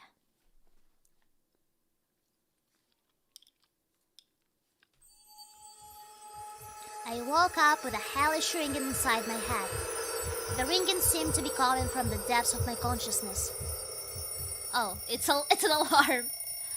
But after I came to my senses, I realized that the cause of this ringing is my alarm clock. Strange. Where did it come from? Why is it standing near my bed? It was 7:30, according to the clock. Olga Dmitrievna had already left, and there is nobody to force me to go to the lineup. Thus I can sleep a bit more. I closed my eyes, but seemed like my consciousness had already had its coffee and was ready for a long, productive day. I need to get up. I should plan my day out. After all, I need to at least find out something today. But still, nothing came to my head. Fine, I need to wake up completely and wash myself. Yes, you need to wash yourself. On my way to wash stands, I met Zhenya. What got you up so early? Anything wrong with being up early? She looked at me as if I had insulted her. Oh, nothing, just curious. None of your business. Gosh, Zhenya isn't very sympathetic even when she's in a good mood, but today she just looked furious. The cold water perked me up, the fog in my head dissipated, and my thoughts started arranging themselves. Curiously, I started to worry about finding a good place in the canteen more than about finding answers. I brushed my teeth and was going to leave when a quiet sound wafted past my ears. It's probably a squirrel or some other animal. I heard another sound, this time a bit farther. I walked 10 meters along the path, searching for the source. Nobody, just the morning forest. Oh! Our wife! She's here! I returned to the washstands and saw Miku, who was looking for something in the grass. Noticing me, she smiled and jumped up to me. Oh, hello! Good morning! I accidentally scotched my tooth powder, just trying to gather it all back up. The deli grass didn't seem to be helping matters. Are you sure that's a good idea? Well, why? What else can I do? I don't have any more. It was the last I had. She pouted like a child who had just had her favorite toy taken from her. Here, I'll give you mine. I dug into my bag. No tooth powder there. Strange. Didn't I just put it there? I walked away for just a minute, and now it's gone. Listen, it looks like I have forgotten it. I didn't want to tell her that it had just gone missing. Knowing the sensitivity of this girl, it was safe to assume that vanishing household goods would impress her so much that her brain would resolve itself in order to avoid our— What the fuck? What the fuck? That's so fucking mean! Mr. Mean in the chat, what the fuck? That's so fucking mean. I'll be off. Yeah, cheers. Visit us. Visit me in the music club. I'm still alone there. But Miku's voice faded in the freshness of the summer morning far behind me. So fucking mean! Poor Miku, she doesn't deserve this.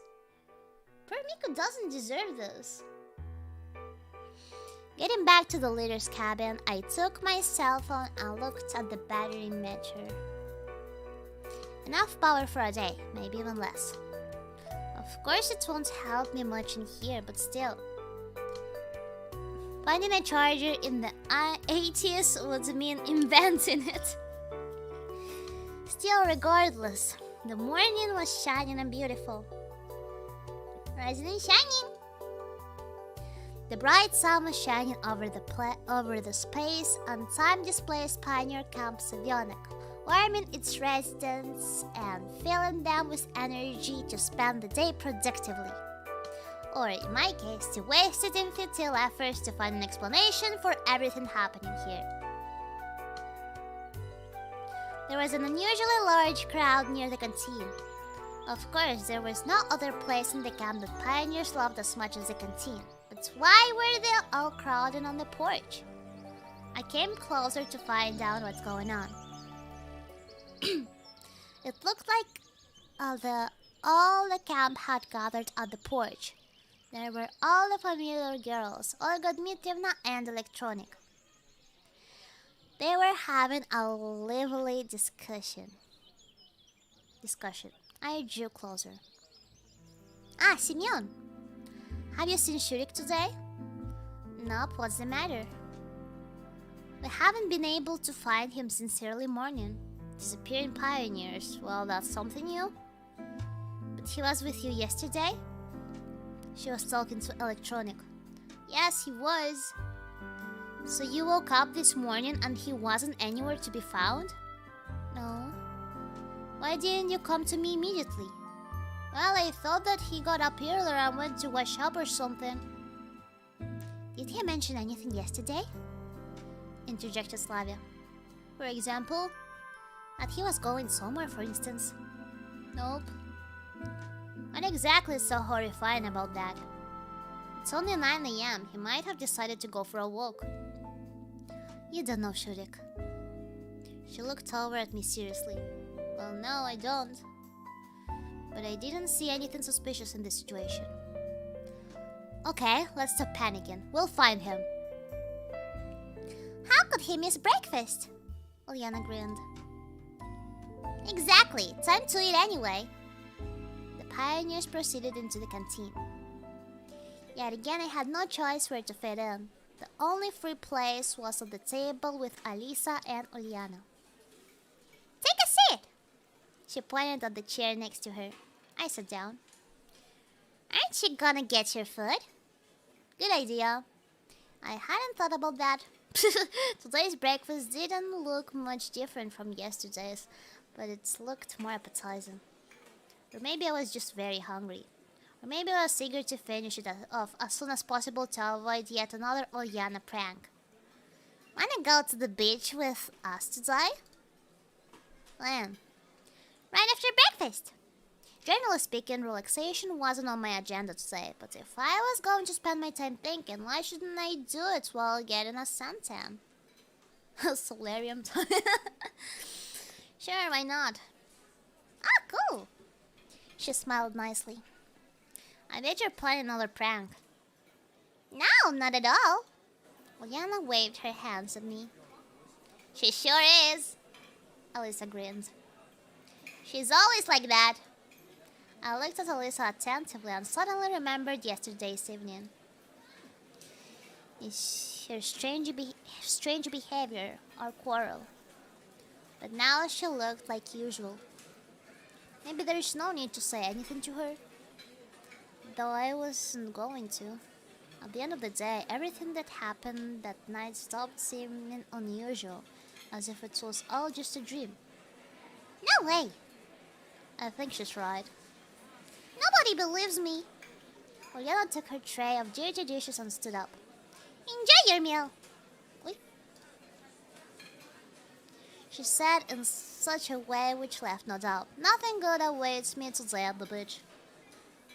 Me and Alisa were left alone. You know, I guess I shouldn't go with you after all. Why is that? Well, I've got something to do, liar. What exactly would that be? She looked in my eyes, and I couldn't even find an appropriate excuse. I don't even have a swimsuit. Try mine. You think it'll fit me? Give it a try. I don't think it's worth the effort. Don't be a wimp. We'll find you some swimming trunks. Those words only added to my fear. Wait for me by the canteen. I'll be back soon. Okay. There's nothing wrong with waiting for her, is there? Finishing my breakfast, I left the building and sat on the stairs. Pioneers, all having their own business, hurried past me one by one. No one stopped by me. No one even looked in my direction. It seemed like they didn't consider me a stranger, but exactly the opposite, just another teenager their age. Their comrade, you could say. I caught myself thinking that I had started to consider this camp and its inhabitants with not as much caution as I had on the first day. Indeed, Alisa was back in a couple of minutes. Ready? Ready for what? She gave me the trunks. Though you hardly could call them trunks. They looked like pink boxers decorated with butterflies and flowers. Actually, they were boxers. I'm always afraid to ask, but where did you get these? Too scared to put them on? Well, you know, I have not the slightest intention of doing so. I appreciated her joke, but wasn't going to make myself a laughing stock. Put them on, she said roughly. Why don't you try them on instead of me? I think that the color of this swimsuit would set off your eyes very nicely. Let's make a bet. I had no desire to accept her bets. No thanks. Alright, you either go to the beach wearing them or you swim naked. Weighing in the pros and cons, even the second option seems better than the first. I'm not planning to go anywhere at all. Then I'll tell everyone that you left these trunks in my cabin. How would I do that? How should I know? She burst into laughter. I didn't want to argue with Alisa, so I decided to go to the beach in the end. It's so easy to convince. But not in those flamboyant trunks. Okay, I'll be there in 10 minutes. Don't be late. She ran off after saying that. I dragged my feet to the leader's cabin to get a towel and to hopefully find something like trunks. Olga Dmitrievna was waiting for me in the room. Simeon, did you hear anything about Shurik? Same as half an hour ago. I walked to my bed and took a towel. Are you going somewhere? Yes, to the beach. Wait, do you have swimming trunks? You came here without any luggage, as I recall. Strangely, the fact didn't seem to surprise her during our first encounter. No. So what will you wear? Good question. What? I don't know. Wait a minute. She walked to the wardrobe and unlocked a drawer. In a moment, she had a pair of normal black trunks. Lucky! Where did she get those? More importantly, why? Someone from the previous session might have forgotten them. Considering all the strange things in this camp, it wasn't really surprising to find men's swimming trunks in Olga Dmitrievna's room. Thanks. My trunks were just my size. How convenient. I got changed behind the cabin and went to the beach. They will be so disappointed. A lot of pioneers had already gathered there, but I recognized only Alice and Oliana. Come here! I walked over to them and sat on the sand. I see you found something better. She stared at my trunks and smirked. As you can see. Come on, let's swim! I don't want to. Maybe later. I was not a fan of swimming. Why did you go to the beach then? Suit yourself. The girls ran into the water. Why did I come here? Why am I not out looking for answers? Should I care about it now? Savionok seemed normal. Certainly, a lot of strange things have happened to me during these 3.5 days, but not one of them, taken separately, seemed at all supernatural. Especially since I didn't get any closer to finding so much as a clue. On the contrary, everything that has happened has only confused me more. What alternatives do I have? I won't get any truth from the local residents, though I doubt they even know it. Should I try to leave this place? But how far can I walk considering that I don't even know where I am? It turns out that my only option is to wait. After some time, the girls came back. Oliana held something in her hands. Look! I looked up and saw a crayfish. Just a normal crayfish.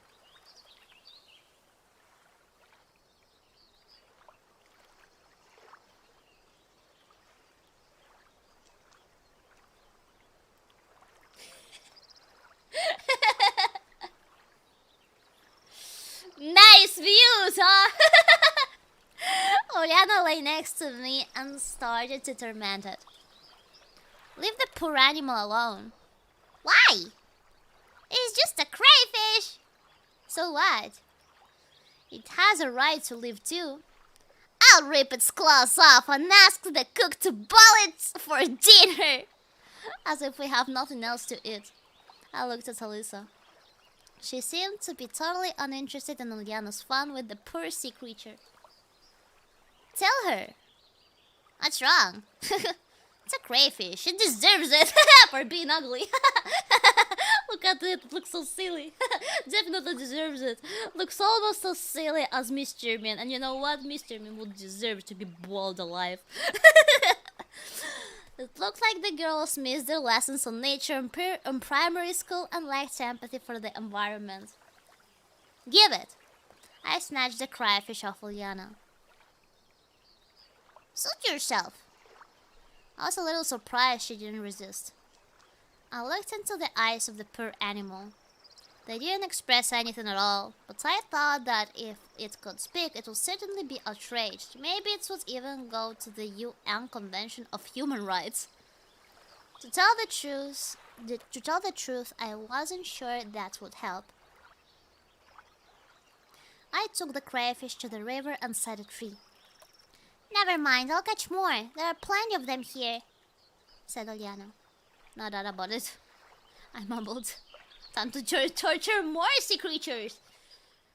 Time passed and I was getting sleepy. I fell asleep. I don't remember what I was dreaming about, if I was dreaming at all, but I woke up when someone shook my shoulder. Ooh! Ooh! Ooh! That's a nice swimsuit! That's a nice two-piece swimsuit. That's a nice bikini.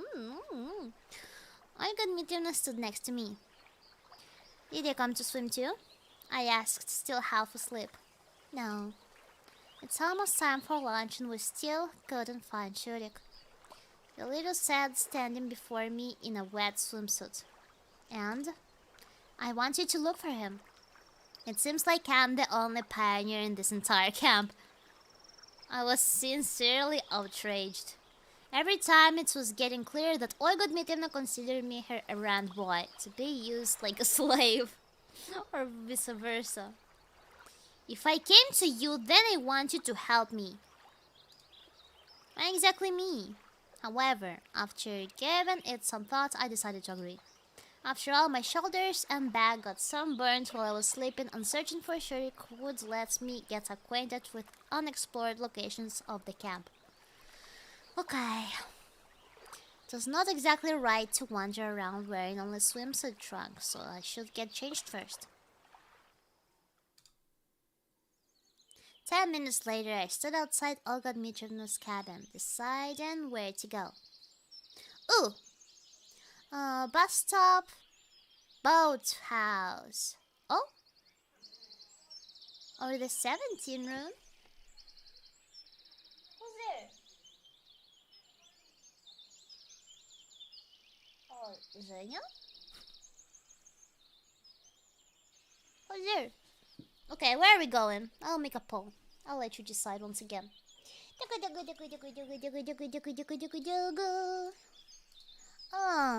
Bus stop, boat house,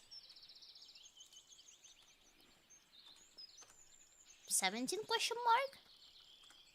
I don't know if we can visit all the places. So just in case, I'm making a poll.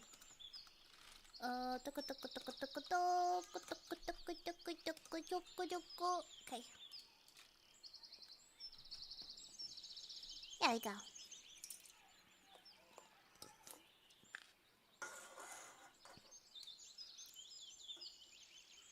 Forest is also visible. Oh, that's true. That's true. Forest is also... Okay, never mind. Okay, thank you for telling me. I forgot about the forest. I think I never visited it here. Because I never saw it here before. Bus stop. I'm sorry. Okay, I'm remaking the poll. Give me a second. Boat house. Forest. Or room 17. Okay. Now yes. Now yes. Boat.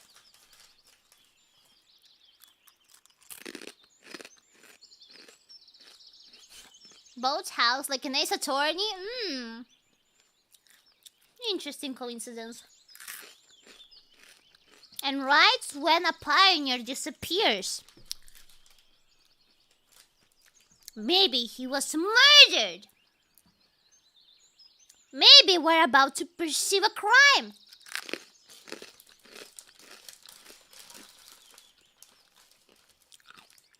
We go into the forest?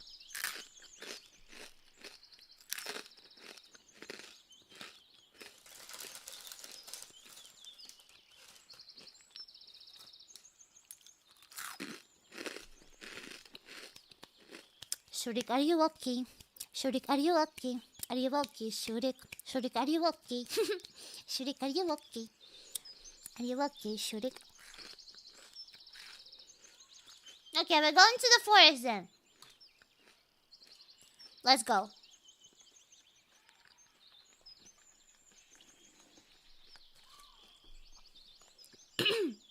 It is obvious that Olga Dmitrievna and her pioneers have already searched every nook and cranny of the camp, round the length and breadth of it. So probably it's not worth looking for Shurik in the canteen or on the beach. Or in the cybernetics club. It was his second home. Or maybe even her first. Thus, it might be worth looking around the surrounding forest. I didn't plan to go far into the forest, otherwise it might be me who they'll be searching for tomorrow. I didn't really visit the countryside often. I just stayed in a country house every summer during my childhood. But that one was very close to the city. But in this camp, it was possible to find everything I hadn't seen for so long. Overwhelming vegetation, singing birds, and fresh air. That does sound nice. I found a meadow and sat on a stump. How peaceful this place is. But where in the world is Shurik? Actually, he could have been taken against his will. This camp is far from normal, so pioneer disappearances should not be all that strange. An intriguing possibility. Could it be the work of whichever force sent me here, or is it just some separate local entities doing? Lost in my own thoughts, I didn't notice how the grass before me started moving. I looked closely and saw a squirrel. It approached me carefully and stared at my hands. Probably used to getting fed here. Sorry, friend, I don't have anything with me. Of course, the squirrel could not understand me and continued to just sit there, waiting for treats. I felt sorry for it because I didn't have even a crumb of bread in my pocket. I realized that I'm even ashamed to look at it on the eyes and decided to move on. After some more wandering, I came to the washstands. Turns out that he's not in the forest either. At least not in the surrounding area. And going farther is just frightening. I walked to the washdowns, took off my shirt, and tried to wipe myself down because I was all sweaty. However, it wasn't so easy. I won't be able to get into the wash bowl, and there isn't even a ladle. Suddenly I heard footsteps from behind. I turned around. Electronic was walking my direction. Looking for Shurik? Yes. You too? Me too. Listen, you know him better. Where could he have gone? I don't have a clue, he answered sadly. Well, I just don't understand why everyone has made such a fuss. During the night, wasn't he in the cabin with you? Then he can't have been gone for too long. Maybe he went for a walk? You don't know Shurik, said Electronic excitedly. He is fantastically dedicated to his work. His life consists of robotics and cybernetics. People like him are 1 in a million. No, in a billion. His talent is boundless. I look up to him. He is a man of steel. No, simply triumphant. At that moment, he looked like Hitler making a speech in front of a crowd of thousands. That was the comparison. Even his gestures matched. Okay. So what? So what? You don't understand, do you? No. He spends all of it. You see? All of his free time in our club. All. So disappearing like that is unusual for him? Of course! Seems like Electronic calmed down. Okay. He looked at me intently. Are you going to wash? Not really. Just rinse off a little. It is hot. Me too. He looked around. I wish there was a bucket or a ladle. Something to get more water with. Yeah, I noticed already. Then let's do this. You wash me and I wash you. He walked behind washstands and pulled one of the taps. To my surprise, its end turned up, and rather than pouring into wash bowl, the water splashed up at almost 90 degrees. You could manage to wash yourself that way.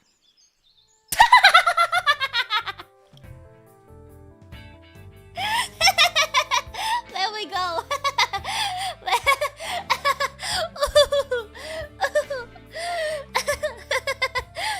Let's wash each other like real broskies. Meanwhile, Electronic took off his shirt and then squatted, so it seemed like he pulled down his shorts. I couldn't really tell because the washstand he was behind concealed him to his waist. He directed the stream towards himself and started to sing something quietly. Let's clean my chimney, chimney sweep. What does that mean? I stood astonished, not knowing what to do. What do you mean clean your chimney? What do you mean clean your He seemed to notice it.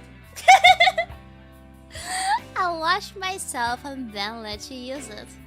Gosh, I got such a massive chill. Oh, you know. I just remembered that I have something to do. Gotta go. Out of all the eccentricities of Electronic, the moment I just saw was the weirdest one. Hey, what's up with you? A cold shower on such a hot day is like the best thing ever. No. That won't do. And anyway, I have to go.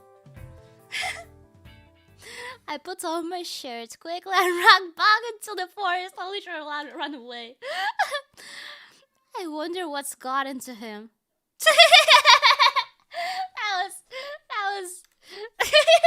That was an experience. What a coward. Okay, where are we going next? I'll pull. Bus stop. Room 17 or boat house. Where are you going?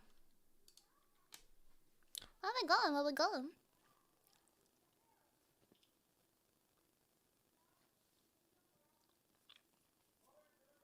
are we going? Room 17?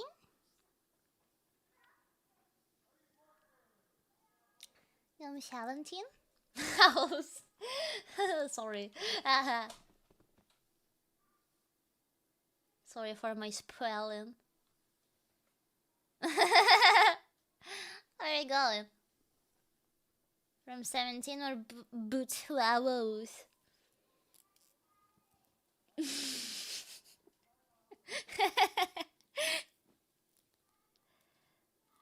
Okay, 5, 4, 3, 2, 1. It's a draw. I'll give you more time. 5, 4, 3, 2, 1. Okay, and pull. Room 17. Okay, there we go. But it's still a stupid idea. If Shurik was hiding anywhere in the camp, he would have been found by now. Of course, assuming he wants to be found. So I hardly think I can help them. Together with these thoughts, I entered the cabin and stretched myself on the bed. I went to my room. Nothing good will happen if Oregon Meter now finds me here. Stop. Enough. Am I just some trembling creature, or do I have rights? I didn't want to do anything anyway. The day was just as hot as the previous ones, and the only thing to do was to stay in bed and wait for lunch. I was just falling asleep when somebody knocked on the door. Come in. Slavia stood on the doorstep. I got Dmitrievna isn't here, is she? No. And what are you doing? She asked with suspicion. I looked over myself, lying on the bed, and said, I'm down. I can see that. They heard Olga Dmitrievna ask you to find Shurik. Oh, yes. And? What's the point? So mean. I'm sure she already turned the whole camp upside down. Not much time has passed. Why should we panic? You know, stuff could happen. Slavia looked at me thoughtfully. Get up. Do I have to? I was so worn out that even the thought of going somewhere frightened me. Yes, you do. Slavia's not a person who I could ever say no to. I stood up reluctantly and went out of the cabin with her. We stood at the doorway for some time, relaxing in the beams of the summer sun. Though that was rather frying. Where shall we go? We have to look everywhere. Great idea, just great. The first stop on our route was the library. Slavia went to Zhenya, sitting at the table, and spoke to her. I just stood in the doorway. I didn't want to communicate with this librarian any more than necessary. A few minutes later, Slavia came back to me. So? Nothing. She shook her head. As expected. The canteen. We still had time before lunch starts, so there was no usual crowd of pioneers. It was empty inside and outside of the building. While Slavia was talking to cooks, I was sitting and playing with the salt shaker. Some salt spilled out of the pot. Certainly, I would be worried if I was superstitious. Strangely enough, he wasn't here either. It would be unexpected if she had found him, for instance, in the refrigerator. Cut it to burgers! The next stop, according to our plan, was the infirmary. I decided not to go inside and waited outside for Slavia. No results. There were pioneers playing football on the sports ground. It would be hard for sure to get lost among them. Finally, we reached the clubhouse. You think he could be here? I think that's the first place people would have searched. Let's go in. Empty inside. But maybe we can find some clues! Slavia opened the door and went into the next room. I followed her. This all seemed to me like a stupid undertaking. This was strange, especially because it was Slavia's idea. I mean, I understand responsibility and so on, but isn't it obvious that he isn't in the camp? After all, he isn't playing hide and seek with us, is he? No one's here either. What did you expect? He'll be sitting in a closet? Well, it seems like I've offended her. Sorry. But seriously, I understand. But we have to check all possibilities. Look, listen, what do you really think? About Shurik's disappearance? Yes. Maybe he went into the forest and has been caught by a forest spirit. She laughed at that. What a fabulous story. However, in this camp you never know. Yes, true that. But now isn't the time for jokes. Cheer up. We'll find him. I hope so. Slavia smiled. I still have some things to do. See you later. She left, but I was standing there for some time, staring at the cybernetics club's closet.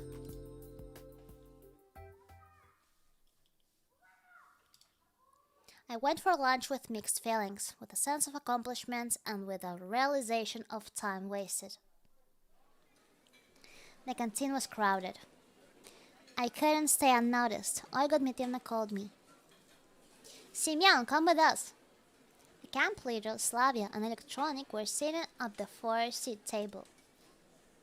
I nodded and went to get my food. This time I had to spend several minutes on the queue. Today's menu didn't really differ from the other day's menus. The dishes looked the same at least. When I sat at the table and wished bon appetit to everyone, Olga Dmitrievna said, "So, what are you thinking?" "About what?" "We searched for Shurik all around. It's noon and he's nowhere to be found."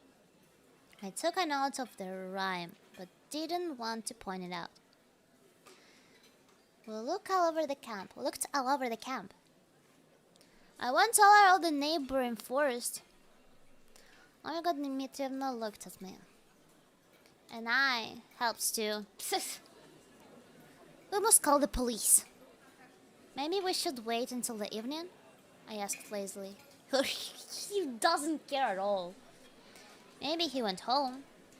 "That can't be. Shurik lives thousands of miles away." "By train?" "The nearest station," she paused, "is far off."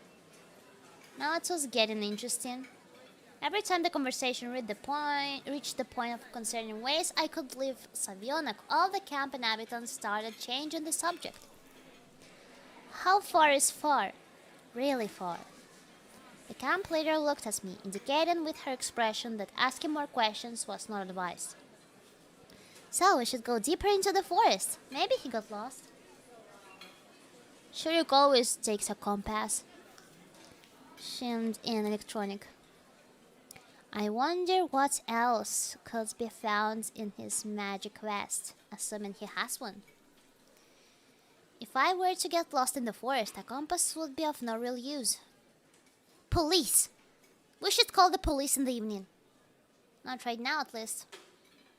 "Okay, so you'll do it later." They were all silent.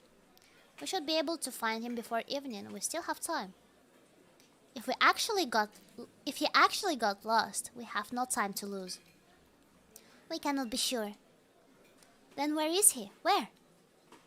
There was some truth to the camp leader's words. Hiding the whole day just like that is suspicious. Why would he do that? Shurik seemed to me to be quite a serious pioneer. Uliana would have been a better fit for this behavior. So there is good reason to believe that he was gone. All that can be done has already been done. We'll just have to wait. Slavia, Electronic, and Olga Dmitrievna looked at me sorrowfully, but I didn't say a word. I finished my lunch, took the tray back, and left the canteen. It's still the first half of the day. What now? The camp was drifting off for an afternoon nap. Only Ganda stared at me through his glasses. Of course, he was staring somewhere else, but I had a feeling that he was constantly watching me. I bet he knows where Shurik is hiding. Let's ask him! He just can't say anything. The disappearance of the Cybernetics Club's leader made me think. Maybe it's got something to do with my case? Oh, Pioneer! The nurse stood in front of me. I looked at her curiously. Go and take my place in the infirmary. I have an urgent call. Somebody is injured. Me? Yes, you. Take the keys. The nurse threw me the keys and ran away. Why me? Isn't there anyone else in this camp? What exactly should I be doing? What if something happens? Oh, what do I do now? I missed my chance to refuse. I stood in front of the door uncertainly. On the one hand, there is nothing to worry about. I'll spend half an hour or so here and she'll be back. But what if someone comes for actual help? With a broken leg or a head injury? I began to worry too much. I hope that there are no injuries more serious than bruises and scratches in this camp. But at the same time, I could not shake the idea that in a serious situation I would be absolutely useless. I don't even know how to perform CPR. A magazine on the nurse's table caught my attention. A good way to relax, I guess. This is labeled Soviet fashion. The publication date or month were absent. However, this was not a surprise. There were much stranger things happening here. I didn't know much about Soviet magazines. Maybe they actually didn't have publication dates on them. Models dressed in old-fashioned clothes stared at me from the glossy pages. Nowadays, nobody would wear such clothes, I smirked. I wonder if Slaya, for example, considered this fashionable. I can only imagine what would happen if she appears in my town wearing something like this. Imagine we're walking hand in hand. I'm wearing my coat with the hood and she's dressed in a lavish dress covered with lace and things. Seems like I'm already imagining Slavia in my world with me. And not only Slavia. This dress better suits Aliana. This cute saffron would look good on Alisa. This skirt and cardigan would look nice on Lena.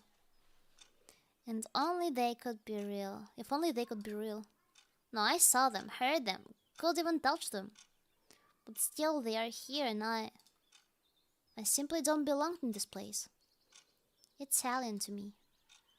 I'm just waiting for a chance to get out of here. Waiting because nothing is up to me anymore. I sighed, put my head on the table and fell asleep. He falls asleep so easily.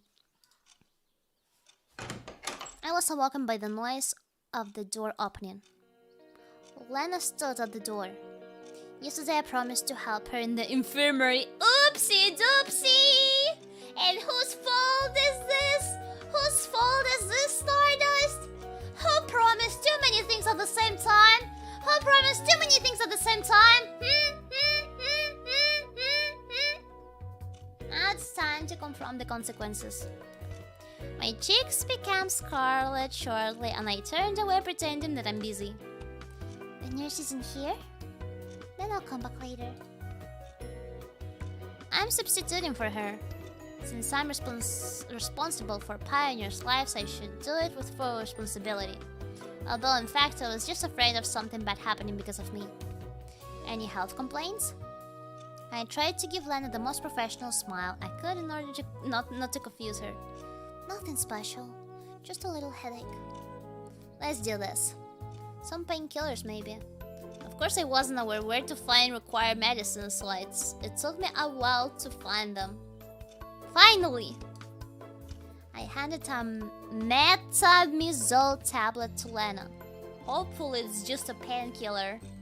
Metamizole. Thanks. She smiled. That was completely unexpected and I lost touch with reality, staring at her. What? Lena turned awkward in an instant. Listen, I've been wondering, do you like this? I don't know what got into me, but I grabbed that magazine from the table and showed her that picture of a skirt and a cardigan, which would really suit Lena in my opinion. Maybe I went completely nuts, thinking about all the girls being in my world. Or maybe I wanted to distract myself instead of just waiting for the nurse to come back. Lena looked at the picture. Yes, I guess. Is stuff like this in fashion? I guess. She got confused and started blushing. Why do you ask?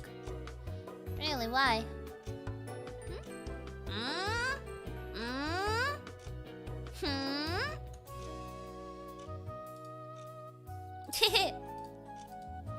Flirt.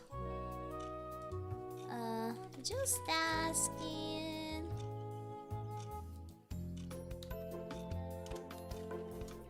Paul. What are you doing? Metamizole. What's a funny word? What is the metamizole? Flirt? Of course we're flirting. 83% flirt. Oh, of course we're flirting. Or not? Just asking. Are we flirting? What are we doing? You decide. 5, 4, 3, 2, 1. We're flirting. I think it looked gorgeous in it. Thank you. It's alright, I'm just being completely honest. We were quiet for some time. How's your headache? Much better, thank you. She smiled. I'll be off. Good luck. Then I went out and I continued to look through the magazine. After a while, somebody knocked at the door again. Seems that the infirmary is the most popular place to go. Suddenly I decided to roleplay a nurse. Just a male version. And said, "Come in!" The door opened and Oriana entered the room. Oh, did I miss the moment when you decided to start knocking? Anything wrong with me knocking? She frowned. Where does it hurt? Why on earth would I tell you? Where's the nurse? Right in front of you. I imposingly crossed my legs and looked questioningly at her. I'd better go. It'd be better to die than be treated by you. She smiled mischievously. You didn't even let me try. Oriana thought for a moment. Though you could give me some pills. What's bothering you? It took her some time to reply. A heavy stomach. Sure it's not an empty head? I muttered under my breath. What did you say? Nothing, give me a second. I found the pills in the first drawer I opened. Thank you, doctor. She smiled cheerfully. Watching Oriana, I could not imagine how such an optimistic and active child could have any health problems. Huh. Are we being mean? Candy overdose? Put poison in?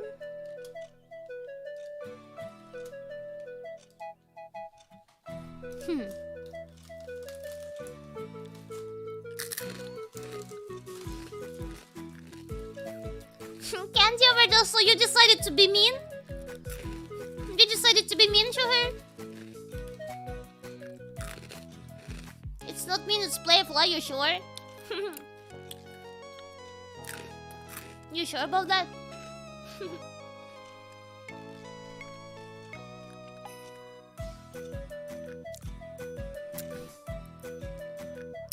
Five, 4, 3, 2, 1, and pull. Overdose of stealing candies, right? She gave me a baleful look. No, I left everything for you. Oriana ran out of the infirmary and slammed the door. Maybe I shouldn't have said that.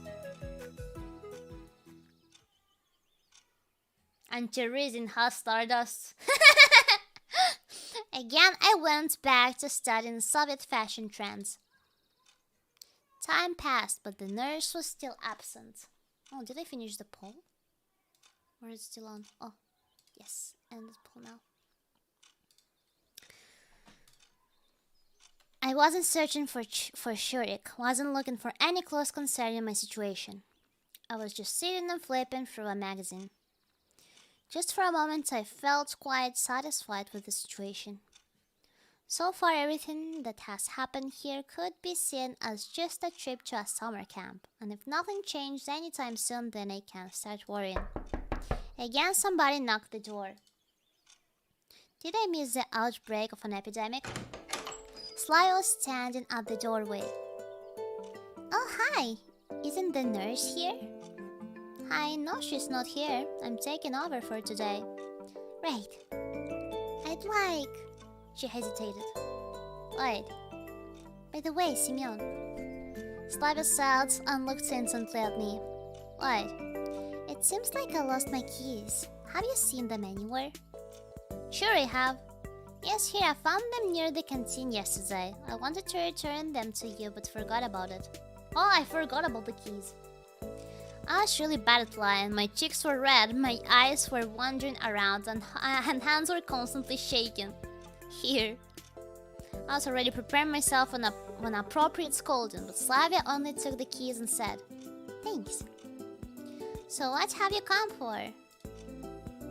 I really needed to change the subject. Does anything hurt?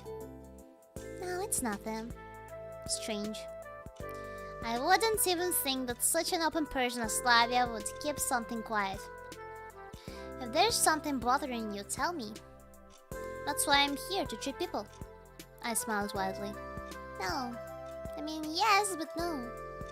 Hearing that made anything possible, even division by 0. So, how can I help you?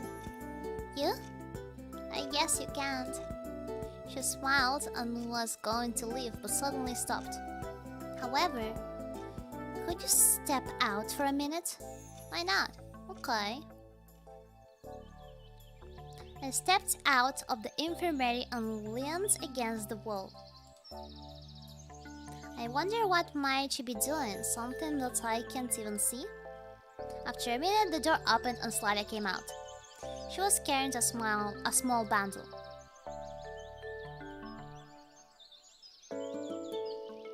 I mean, I know. Do you know? Would you ask or would you not?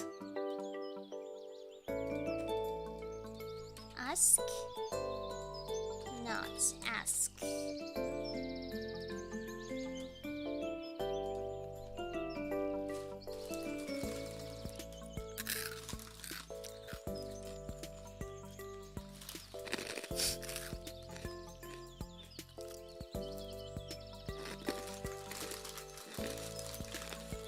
Up to you.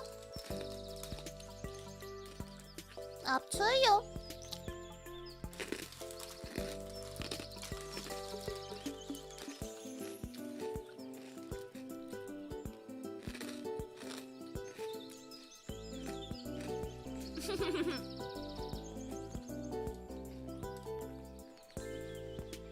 Five, 4, 3, 2, 1. As a gentleman, I should ask. Okay. What is it? Nothing. She blushed. Thank you. You're welcome. You didn't get an answer anyway. Slavia ran away. Seems like I shouldn't have asked. Again with the anti-Riz Stardust. I looked at the time. It was getting late. I'd read the magazine backwards and forwards, but the nurse still wasn't here. Suddenly the door burst open and Alisa rushed inside. She looked at me piercingly. What are you doing here? Sitting, I admitted honestly. Okay then. It's even better without the nurse, she murmured. Are you sick? I asked icily. Alisa didn't answer and came closer to me. Move over. Why? So I can open the drawer, isn't it obvious? What for? She got angry. None of your business. Well, I'm kinda in charge here. She gave it a moment's thought. Then give me some activated carbon. Stomachache? Yeah. She grinned sharply. I got the feeling there was something wrong here.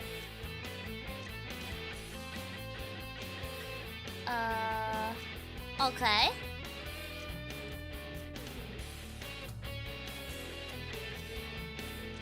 Give.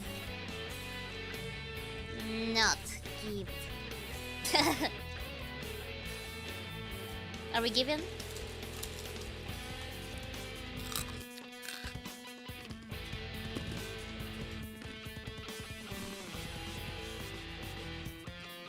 Must give. For Alisa, anything. You really do like Alisa, huh? I think at this point we're doing the Alisa road. Let's give her.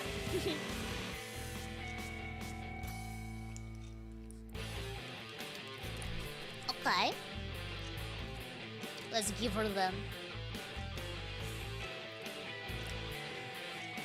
But you never know. What if she really has an ache? Okay. I reached into the drawer and got out of a packet of activated carbon. Thanks. She wrested it from my hand and ran away. It was 15 minutes till dinner, and the nurse still wasn't back. I guess just leaving the place like this won't do. She asked me to look after it after all. And who knows what might happen if I leave. Though, who wants to steal anything from here? Except for Lisa steal an activated carbon, and she didn't even have to steal it, we just gave it to her. I opened the magazine again and began flipping through it for the nth time. The fashions of the 80s weren't that fun anymore. Yawning got me several times. It was already 6 o'clock, so dinner has already started. Of course, I had to be on the watch till the end, but my stomach seemed to have its own opinion on the matter. I stood up steadily and steadily headed to the exit. A rustling sound came from behind the door. Could it be someone else got poisoned, broke their arm, or something even worse? I sighed heavily and pulled the doorknob. However, there was no one out there. Seems it was just my imagination. Strange. I turned inside and instantly noticed that something had changed in the infirmary. To be precise, an apple had appeared on the table. An apple? But where from? Fruits can't just materialize from thin air by themselves, can they? Though in this camp, anything is possible. Chances are someone just brought it here. Maybe Lena wanted to thank me. Even though she's all shy and... But wait! How could she just slip past me like that? Lena wouldn't climb through the window after all. So there must be something else. I was suddenly overwhelmed by fear. What if the apple was poisoned? Though, why would someone complicate things when I'm here totally helpless and can be killed way more easily? Or, I might be the apple which Eve tasted in the Garden of Eden? In that case, I certainly shouldn't eat it. The same second my stomach reminded me it was there with rumbling, but rumbling traitorously. However, it would take time to close the infirmary, to reach the canteen, to get food. My stomach is about to eat itself. There's nothing wrong, I guess. Once again, I tried to remember if this apple was here before. In the end, it must have appeared from somewhere. Maybe it got here through the window? The shutter was slightly open. So, someone must have reached and put it in here. Nothing serious, however.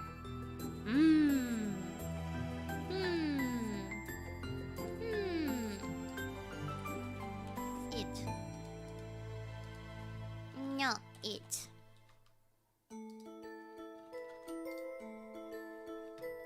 Do not sus? So we're just starving?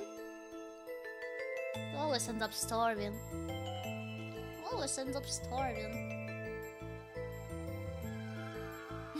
Cross-examination to the apple. I'm not sure we can do this in this game. I'm not sure I can do that here. Starve dust.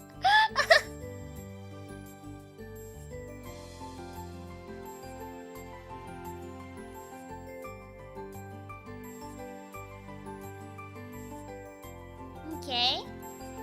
5, 4, 3, 2, 1. Eat. YOLO. Eat the apple. Finally, hunger prevailed, and I started chewing on the ripe green apple with gusto. Its taste seemed normal. Though I don't think that even the strongest poison can be tasted. But it's too late to think about that. It was time to go for dinner. Along the way, I ran into electronic. How's it going? Did you find Shurik? No, still no sign of him. Don't worry. We'll find him. I tried to cheer him up. Too much time has passed. I'll just keep on searching. What about dinner? No, finding Shurik is more important. He muttered thoughtfully. I left him at the crossroads and wished him good luck. Pioneers crowded in the doorway. I quickened my pace, trying not to be the last one in the line, at least for today. And I was lucky. In the far corner was an absolutely empty table. I took my dinner quickly and sat at the table. Tonight's dinner consisted of fruit soup and a pair of buns. Fruit soup? That sounds very nice. This had surprised me at first, but the taste was actually nice. I concentrated on eating. Oh, Miku! Lena, let's go here! Look! 3 free chairs! Lena and Miku stood in front of me. Are these taken? Wondered Lena. No, take a seat. Of course, I wish you were alone. Oh my god! So mean to Miku, why? Thank you. As soon as Lena said that, Zhenya jumped out from behind her back. I'll sit here. There are no places left, she said, putting her tray on the table and sitting down, not even waiting for my answer.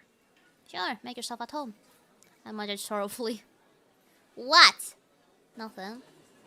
To tell the truth, I wanted to reduce the whole company to just Lena, so neither Miku nor Zhenya were causing much trouble.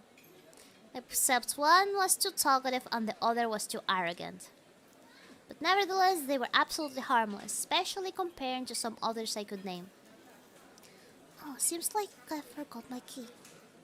Don't worry, take mine. I was surprised by Miku's short reply. Do you live together? Of course, didn't you know? Together, our cabin is the rearmost. I mean, the farthest from here. I mean, the last one. I wouldn't have been surprised if somebody told me that Lena lived with Slavia. Or with Zhenya at worst, even electronic. But silent and shy Lena and excessively talkative Miku as a pair. That's really a surprise. Did you find Shurik? It's strange that Zhenya is disturbed by someone's problems. No. Surely he's at the village buying cigarettes. Cigarettes? Or vodka? She snorted. Snort.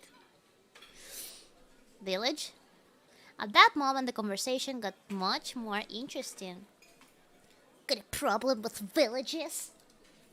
Zhenya looked amazed. You mean there's a village nearby?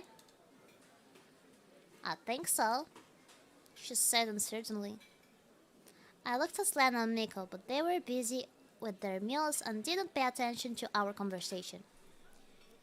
You mean you don't know exactly? Why should I care?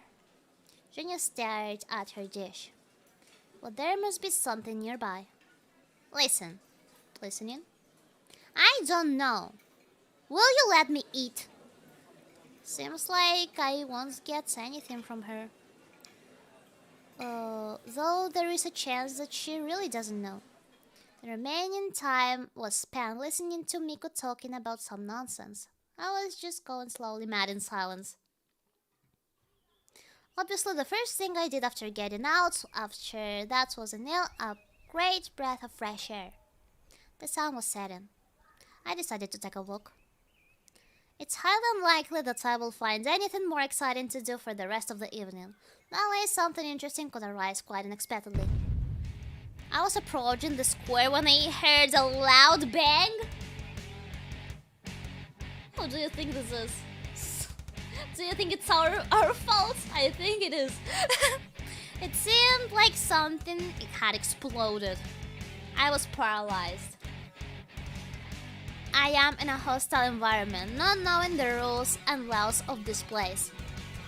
It would be better for me to run, but at the same time I was curious. Probably I would have just kept standing there, but somebody grabbed my hand. It was Olga Dmitrievna. Why are you standing here? Let's go and see what happened. Can't you ever manage without me? I begged her pitifully. It shouldn't be anything serious, I hope. When we came to the square, there was already a crowd of pioneers. Olga Dmitrievna vigorously passed through the crowd and approached the crime scene. Obviously, someone had tried to blow up Genda! But the attackers failed. The monument was still standing upright. There were only dim ash traces on the pedestal. Well, who did this? She looked over the crowd of pioneers. Surely it wasn't done by an organized terrorist organization. These guys all came here just to look at what happened. And I noticed Juliana and Alyssa in the crowd. And it looks like our camp leader nudges them too. You two, come here. They approach reluctantly. Why always me? If you think so. Show me your hands, Dvachevskaya. What's wrong with them? I looked closer and saw that they were smeared with black. Now it's clear. What did you make a bomb with? The junior terrorist seemed to hesitate over whether or not to confess, but then blurted out proudly. Activated carbon, saltpeter, and sulfur. Why exactly the monument? What did this honored man ever do to you? The fighter for the rights of... Besides, he gave me activated carbon. Oh. She pointed at me with her finger. The whole square stared at me. We only make bad decisions. Thoughts about the pointlessness of this act due to the small bomb size left me at the very moment. She stole it. I did nothing. Even if he gave it to you, I'm sure that Simeon would never take part in such disgusting antisocial act. Yes, exactly. I agreed. I could hardly imagine how long she would have kept on scolding Alyssa if Electronic hadn't popped out at the very moment, shouting, I found it! I found it! Everyone turned towards him. He held a boot in his hand. Here! Electronic boastfully shook it over his head. It's Shurik's boot. Okay, calm down. Tell us in detail where you found it. In the forest. On the way to the old camp. Whispers run among the pioneers. Old camp, the old camp. Are you sure? Absolutely. What's so special about the old camp? I joined the conversation. It's nothing special, really, she stammered. One of the Sovyonox legends tells the story of a young camp leader's ghost living there. She fell in love with a pioneer, but he rejected her, and so she killed herself. She committed harakiri with a kitchen knife. Next day, the boy was hit by a bus. Oriana ran out of the crowd. Bus? I refrained from asking about the route number. But science doesn't acknowledge the existence of ghosts, so we have nothing to be afraid of. Anyway, somebody should go there.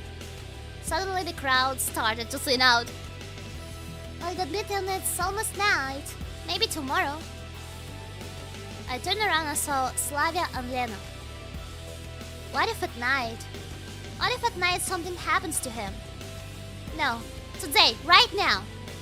By the way, where's this place? Electronic truthfully described to me the directions and told me the story of the old camp. The camp leader looked at me attentively. If you think that you're the only man here. I looked around the area. Of course, Electronic was quick to flee. He just escaped.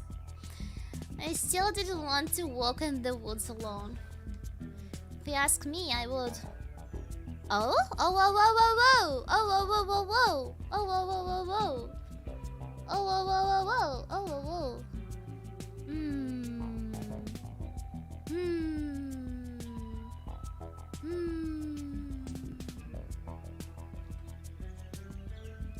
Okay, we have 5 choices. Go alone won't be an option. We will go with one of the girls. Who? Lisa. Slavia. Oriana.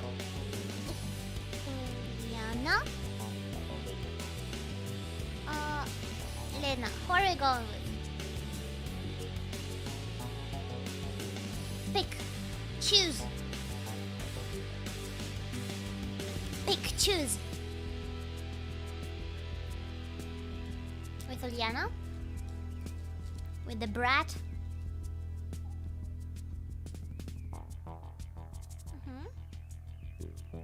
Juliana or Alisa?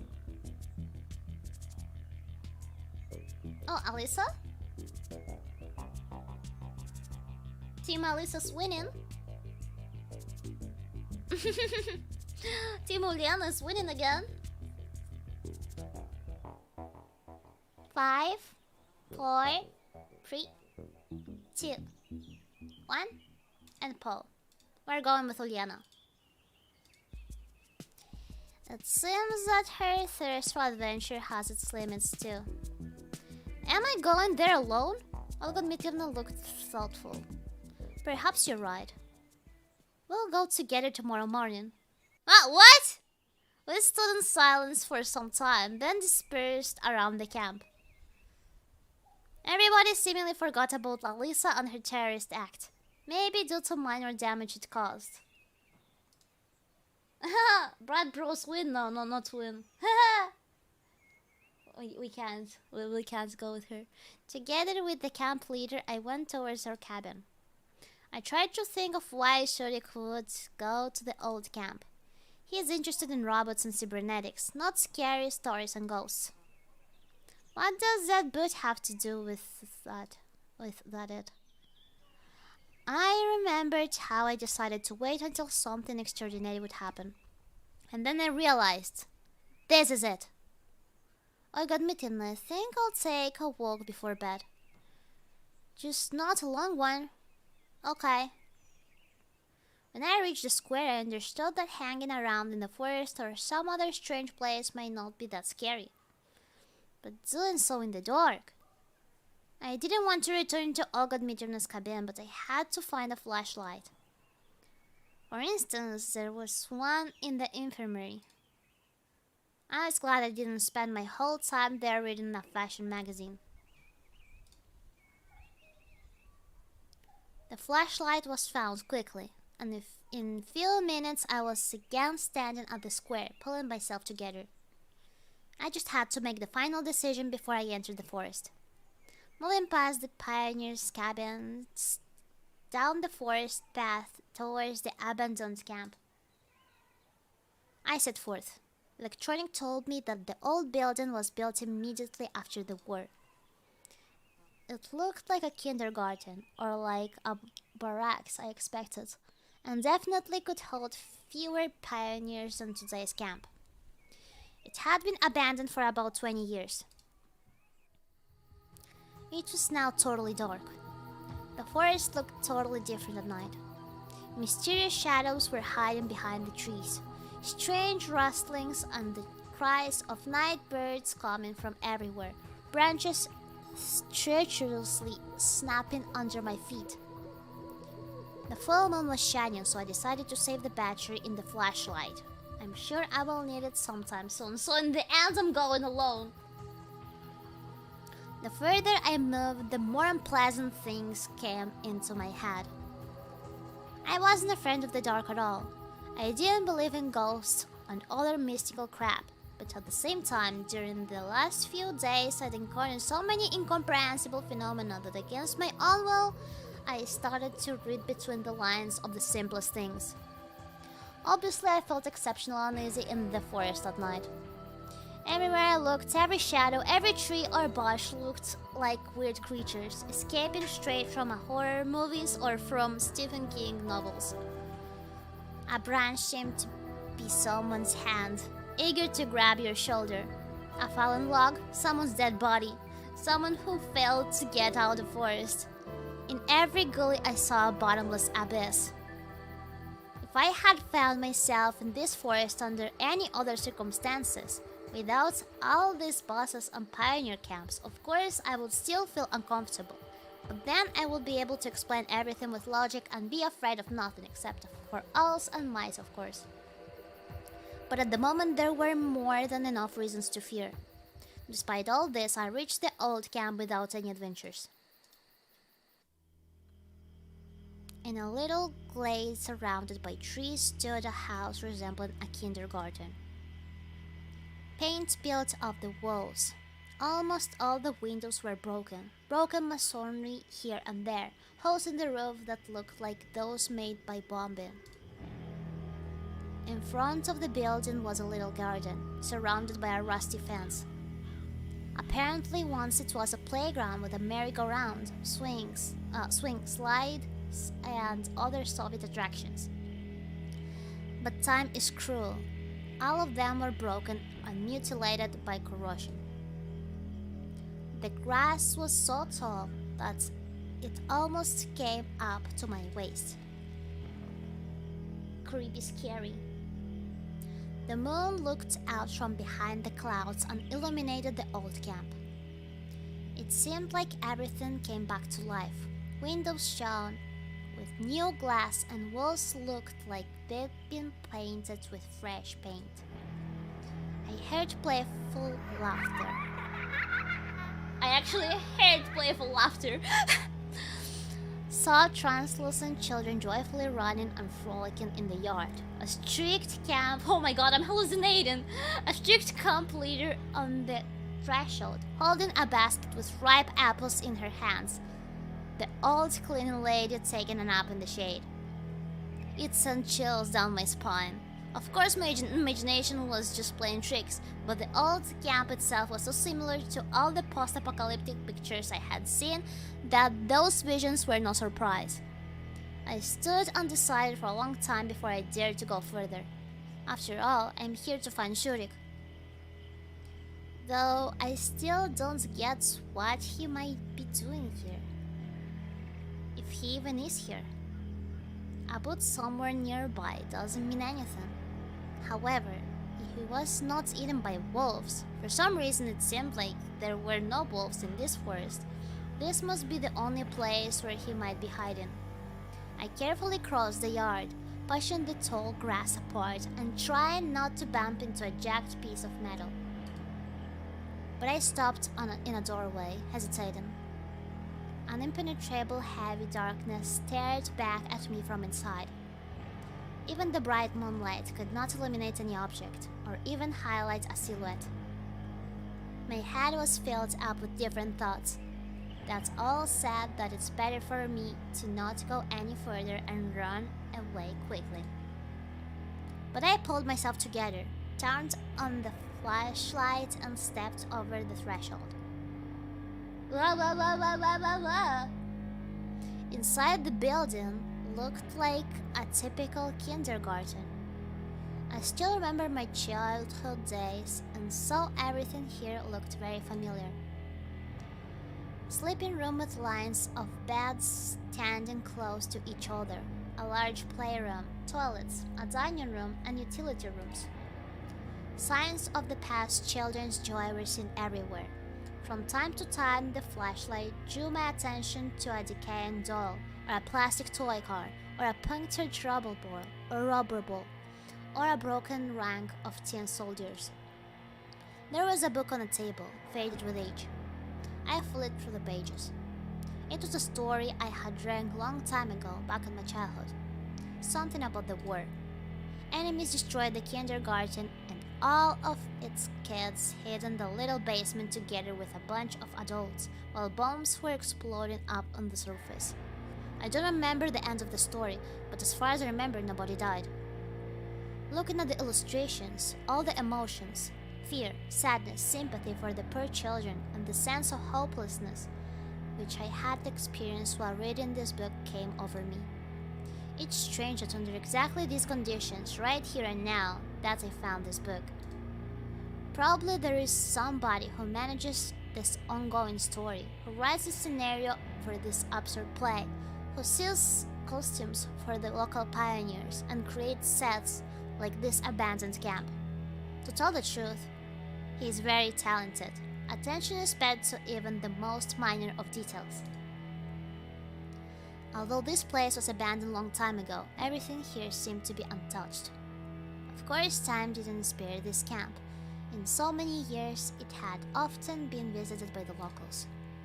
A perfect place for young people just hitting puberty. They could drink alcohol, indulge in amorous pleasures, or simply burn everything down just for fun. Electronic mesh in this place is full of legends. Legends of ghosts and devils living here.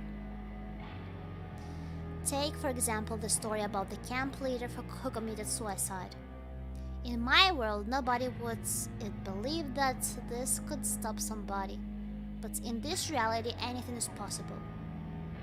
Certainly, the fear didn't disappear, but I decided that since I'd come here, I was going to carry on to the end. The building was small, so it wasn't difficult to search it completely. But I didn't find any sign of Shurik.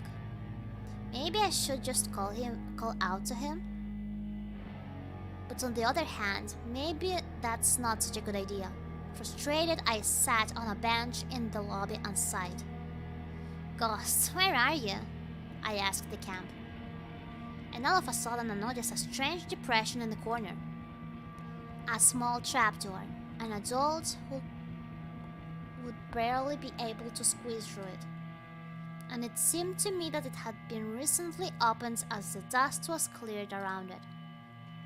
And so here's the part where I needed to be scared. So, Shurik went somewhere. What might be lurking beneath the trapdoor? A basement? What would he be doing there? I pulled open the hatch and pointed the flashlight into the darkness. There was a ladder going down a couple of meters, ending in a concrete floor.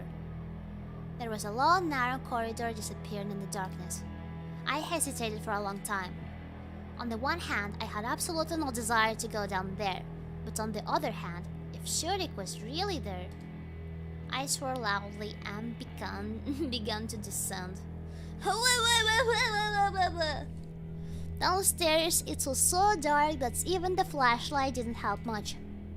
A low ceiling, wires extending along the walls, broken lamps clad on iron bars. I've seen it all somewhere. I slowly started to move deeper in the dungeon. The path went down and after a few dozen meters ended at a stairway with high steps. Soon I found myself in front of a massive metal door.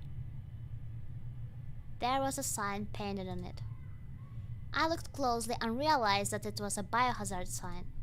No wonder, if the old camp was built after the war and it lasted until the 70s. So it's an ordinary bomb shelter and there is nothing to be afraid of. However, those thoughts made me even more scared. I made a decision and opened the door, which immediately shut with a sharp sound as soon as I stepped through the doorway. I shuddered strongly. My hands began to tremble and my vision dimmed. I regained consciousness after a few seconds, and only then did I realize that apparently a strong spring was attached to the door. I found myself in quite a spacious room. In the beam of the flashlight, I could see a bunk bed, some cabinets along the walls, and several devices of unknown purpose located in the far corner. It seems that this bomb shelter has never been used. Nobody ever came here. The beds were made, which is strange in itself. I carefully looked around the room several times. The cabinets were filled with gas masks, chemical protective suits, dry rations, various domestic odds and ends. The devices which I at first could determine the purpose of were gauges of radiation, air pressure and temperature. In short, it was a typical bomb shelter. I'd never been in such a place before, but it was how I'd imagined it. The only thing that remained unexplored was the door at the other end of the room. I pulled the handle, but the door remained closed. If someone recently came down here and he wasn't found in this room, then it would be logical to assume that he is behind this door. I called out and whispered, "Shurik?" No reply. Maybe he locked himself out. But why? It wasn't clear what I should do next. Perhaps it would be smarter to come back tomorrow with help, but for some reason I had a feeling that behind this door I would find answers that can't wait to be found. I walked across the room and took a crowbar from the corner. I wedged it under the bottom of the door and tried to rip it from its hinges. Oddly enough, after a while, I did just that. After a while, I did just that. Fortunately, it wasn't as massive as the previous door. Oh my god. The door gave out and slammed onto the floor. I took a deep breath and pointed in the flashlight down the passage. How did he even do that? A corridor vanished in the darkness, the same as the one on which brought me here. The walls were closing in. My head almost touched the ceiling, but I could not make out the end of the corridor. I walked carefully, looking at the ground. This was the reason that I did not fall into the pit. The hole was about 1.5 meters in diameter, and there was earth at the bottom of it instead of concrete. It seems that the hole was caused by an explosion. It wasn't too deep. I could easily climb out later. Where are we heading? After I jumped into the hole, I found myself in something that resembled an old mine. I would already get lost here. The walls on the ceiling were reinforced with wooden beams. The tunnel was so strong that my flashlight was insufficient. A few minutes later, I found myself at the crossroads. It's too dangerous to go any further. I could get lost. I decided that it would be a good idea to somehow mark the place from which I could begin my journey into the labyrinth. So I picked up a stone and made quite a big notch on the wall. So... okay, go right. It seems that there is another fork in the road. Go right. Go right. Oh? Finally, I walked out of the tunnel into a rather large hall with a high ceiling. Though it could hardly be called a hall. They must have used to mine something here. Coal probably, or maybe gold. The walls had been cut by pickaxes and pneumatic drills. This place was pitch black, so my only salvation was the flashlight. If it breaks, it's unlikely that I will get out of here. Ah, that's creepy! In a tray of lights, I suddenly spotted a piece of red cloth. A pioneer's neckerchief. Shurik was obviously here somewhere. Shurik! Shurik! Only my echo answered me. But where could he have gone? There was no other way out. Maybe there are other places in these tunnels that I didn't see. So I should search further. Right? Right. And right. Oh. Around one last turn, a door appeared from the darkness. Always go to the right. I opened it and went inside the small room.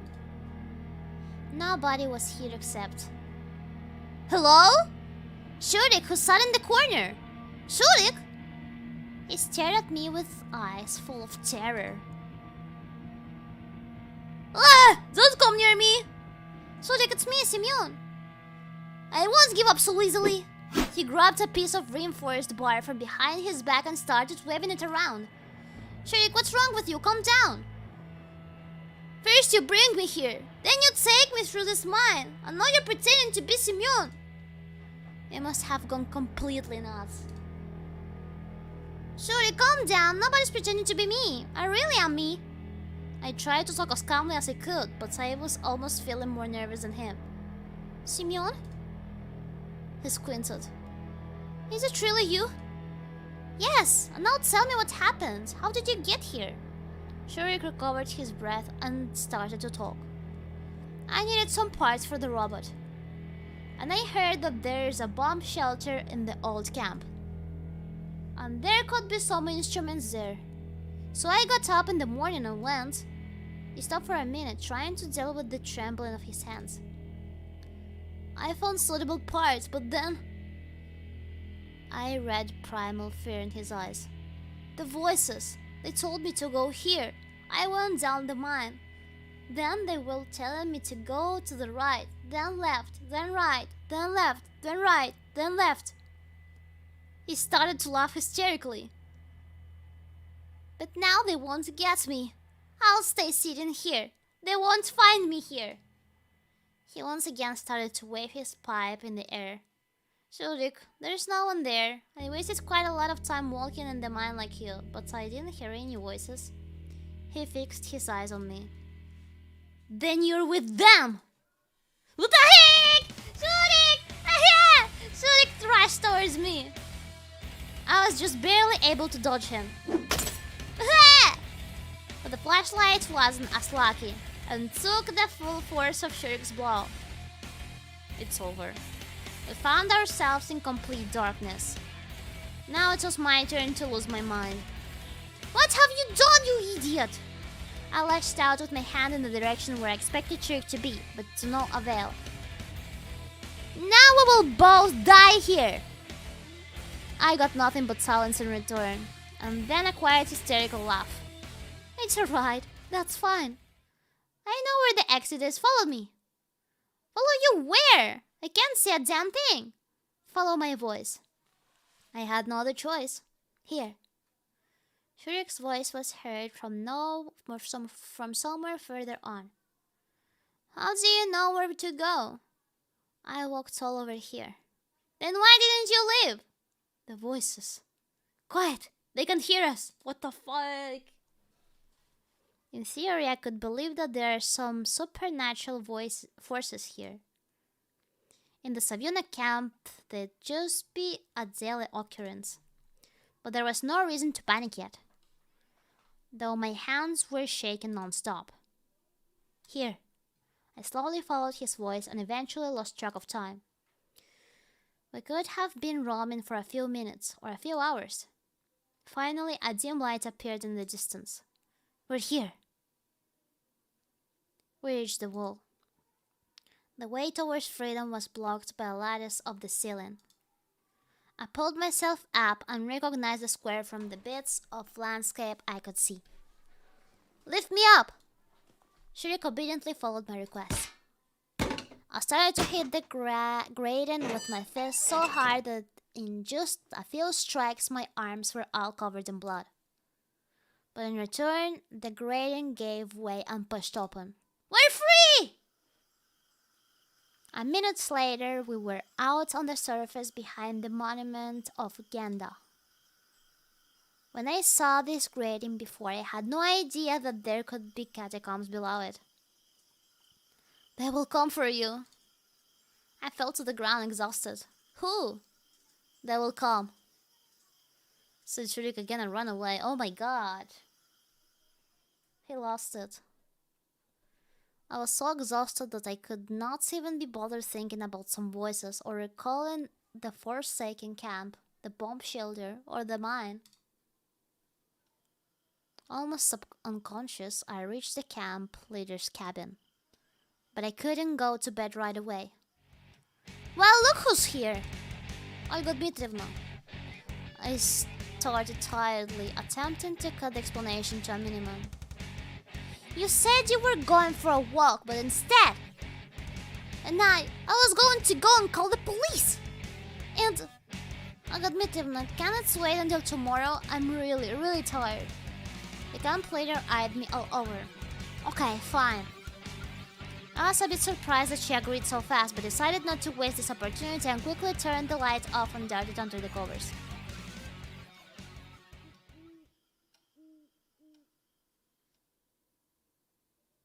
Time to eat. Day 5.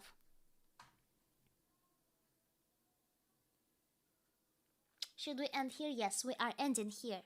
Because last time we streamed 2 nights. And this time too. So. Save game. And I will leave you with the intrigue. Until the next week. Save game. Yes. Okay, nice. Why the days are in a computer? I wonder if that means something. Or if it doesn't, I wonder. Cliffhanger. Yeah, cliffhanger. Until the next week. Okay. Da-da-da-da-da.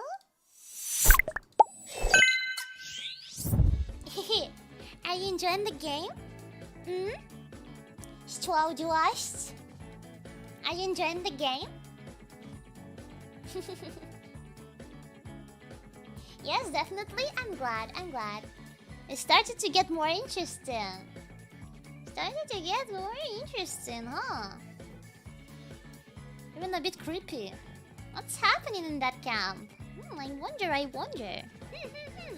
And what ending will we get? I wonder. Sure, it's cool. I'm glad you're liking it. It's a lot of fun. It has some nice art. Yeah, that is true. Has nice music and background still. Yes, that's the thing I like the most, probably. The music and the backgrounds in this game. Had a fun time with our schizophrenic. Oh, Shulik, what happened to you? What the heck? Who hurt you, Shulik? How about a 12-hour stream? Not today! Today is not the Tamagotchi stream. It's 10 p.m. for me. And I woke up very early. So, yes, I will be ending here. So guys, tomorrow will be my day off. And on Wednesday, we have another Five Nights at Freddy's game. Five Nights at Freddy's sister location. Are you excited? I'm really liking the Five Nights at Freddy games. I'm really liking Five Nights at Freddy's. They're playing sister location. Let's go. Oh yeah. Looking forward? Me too. I'm glad you're enjoying this game. It's getting pretty intense. As of now, fun will be there. Yeah. Let's go. Did you finish the third game at the end? We don't talk about it. We don't talk about the third game. I will finish it someday. I finished all the games, but not that one. Yes, but I will finish it someday. On stream. Someday.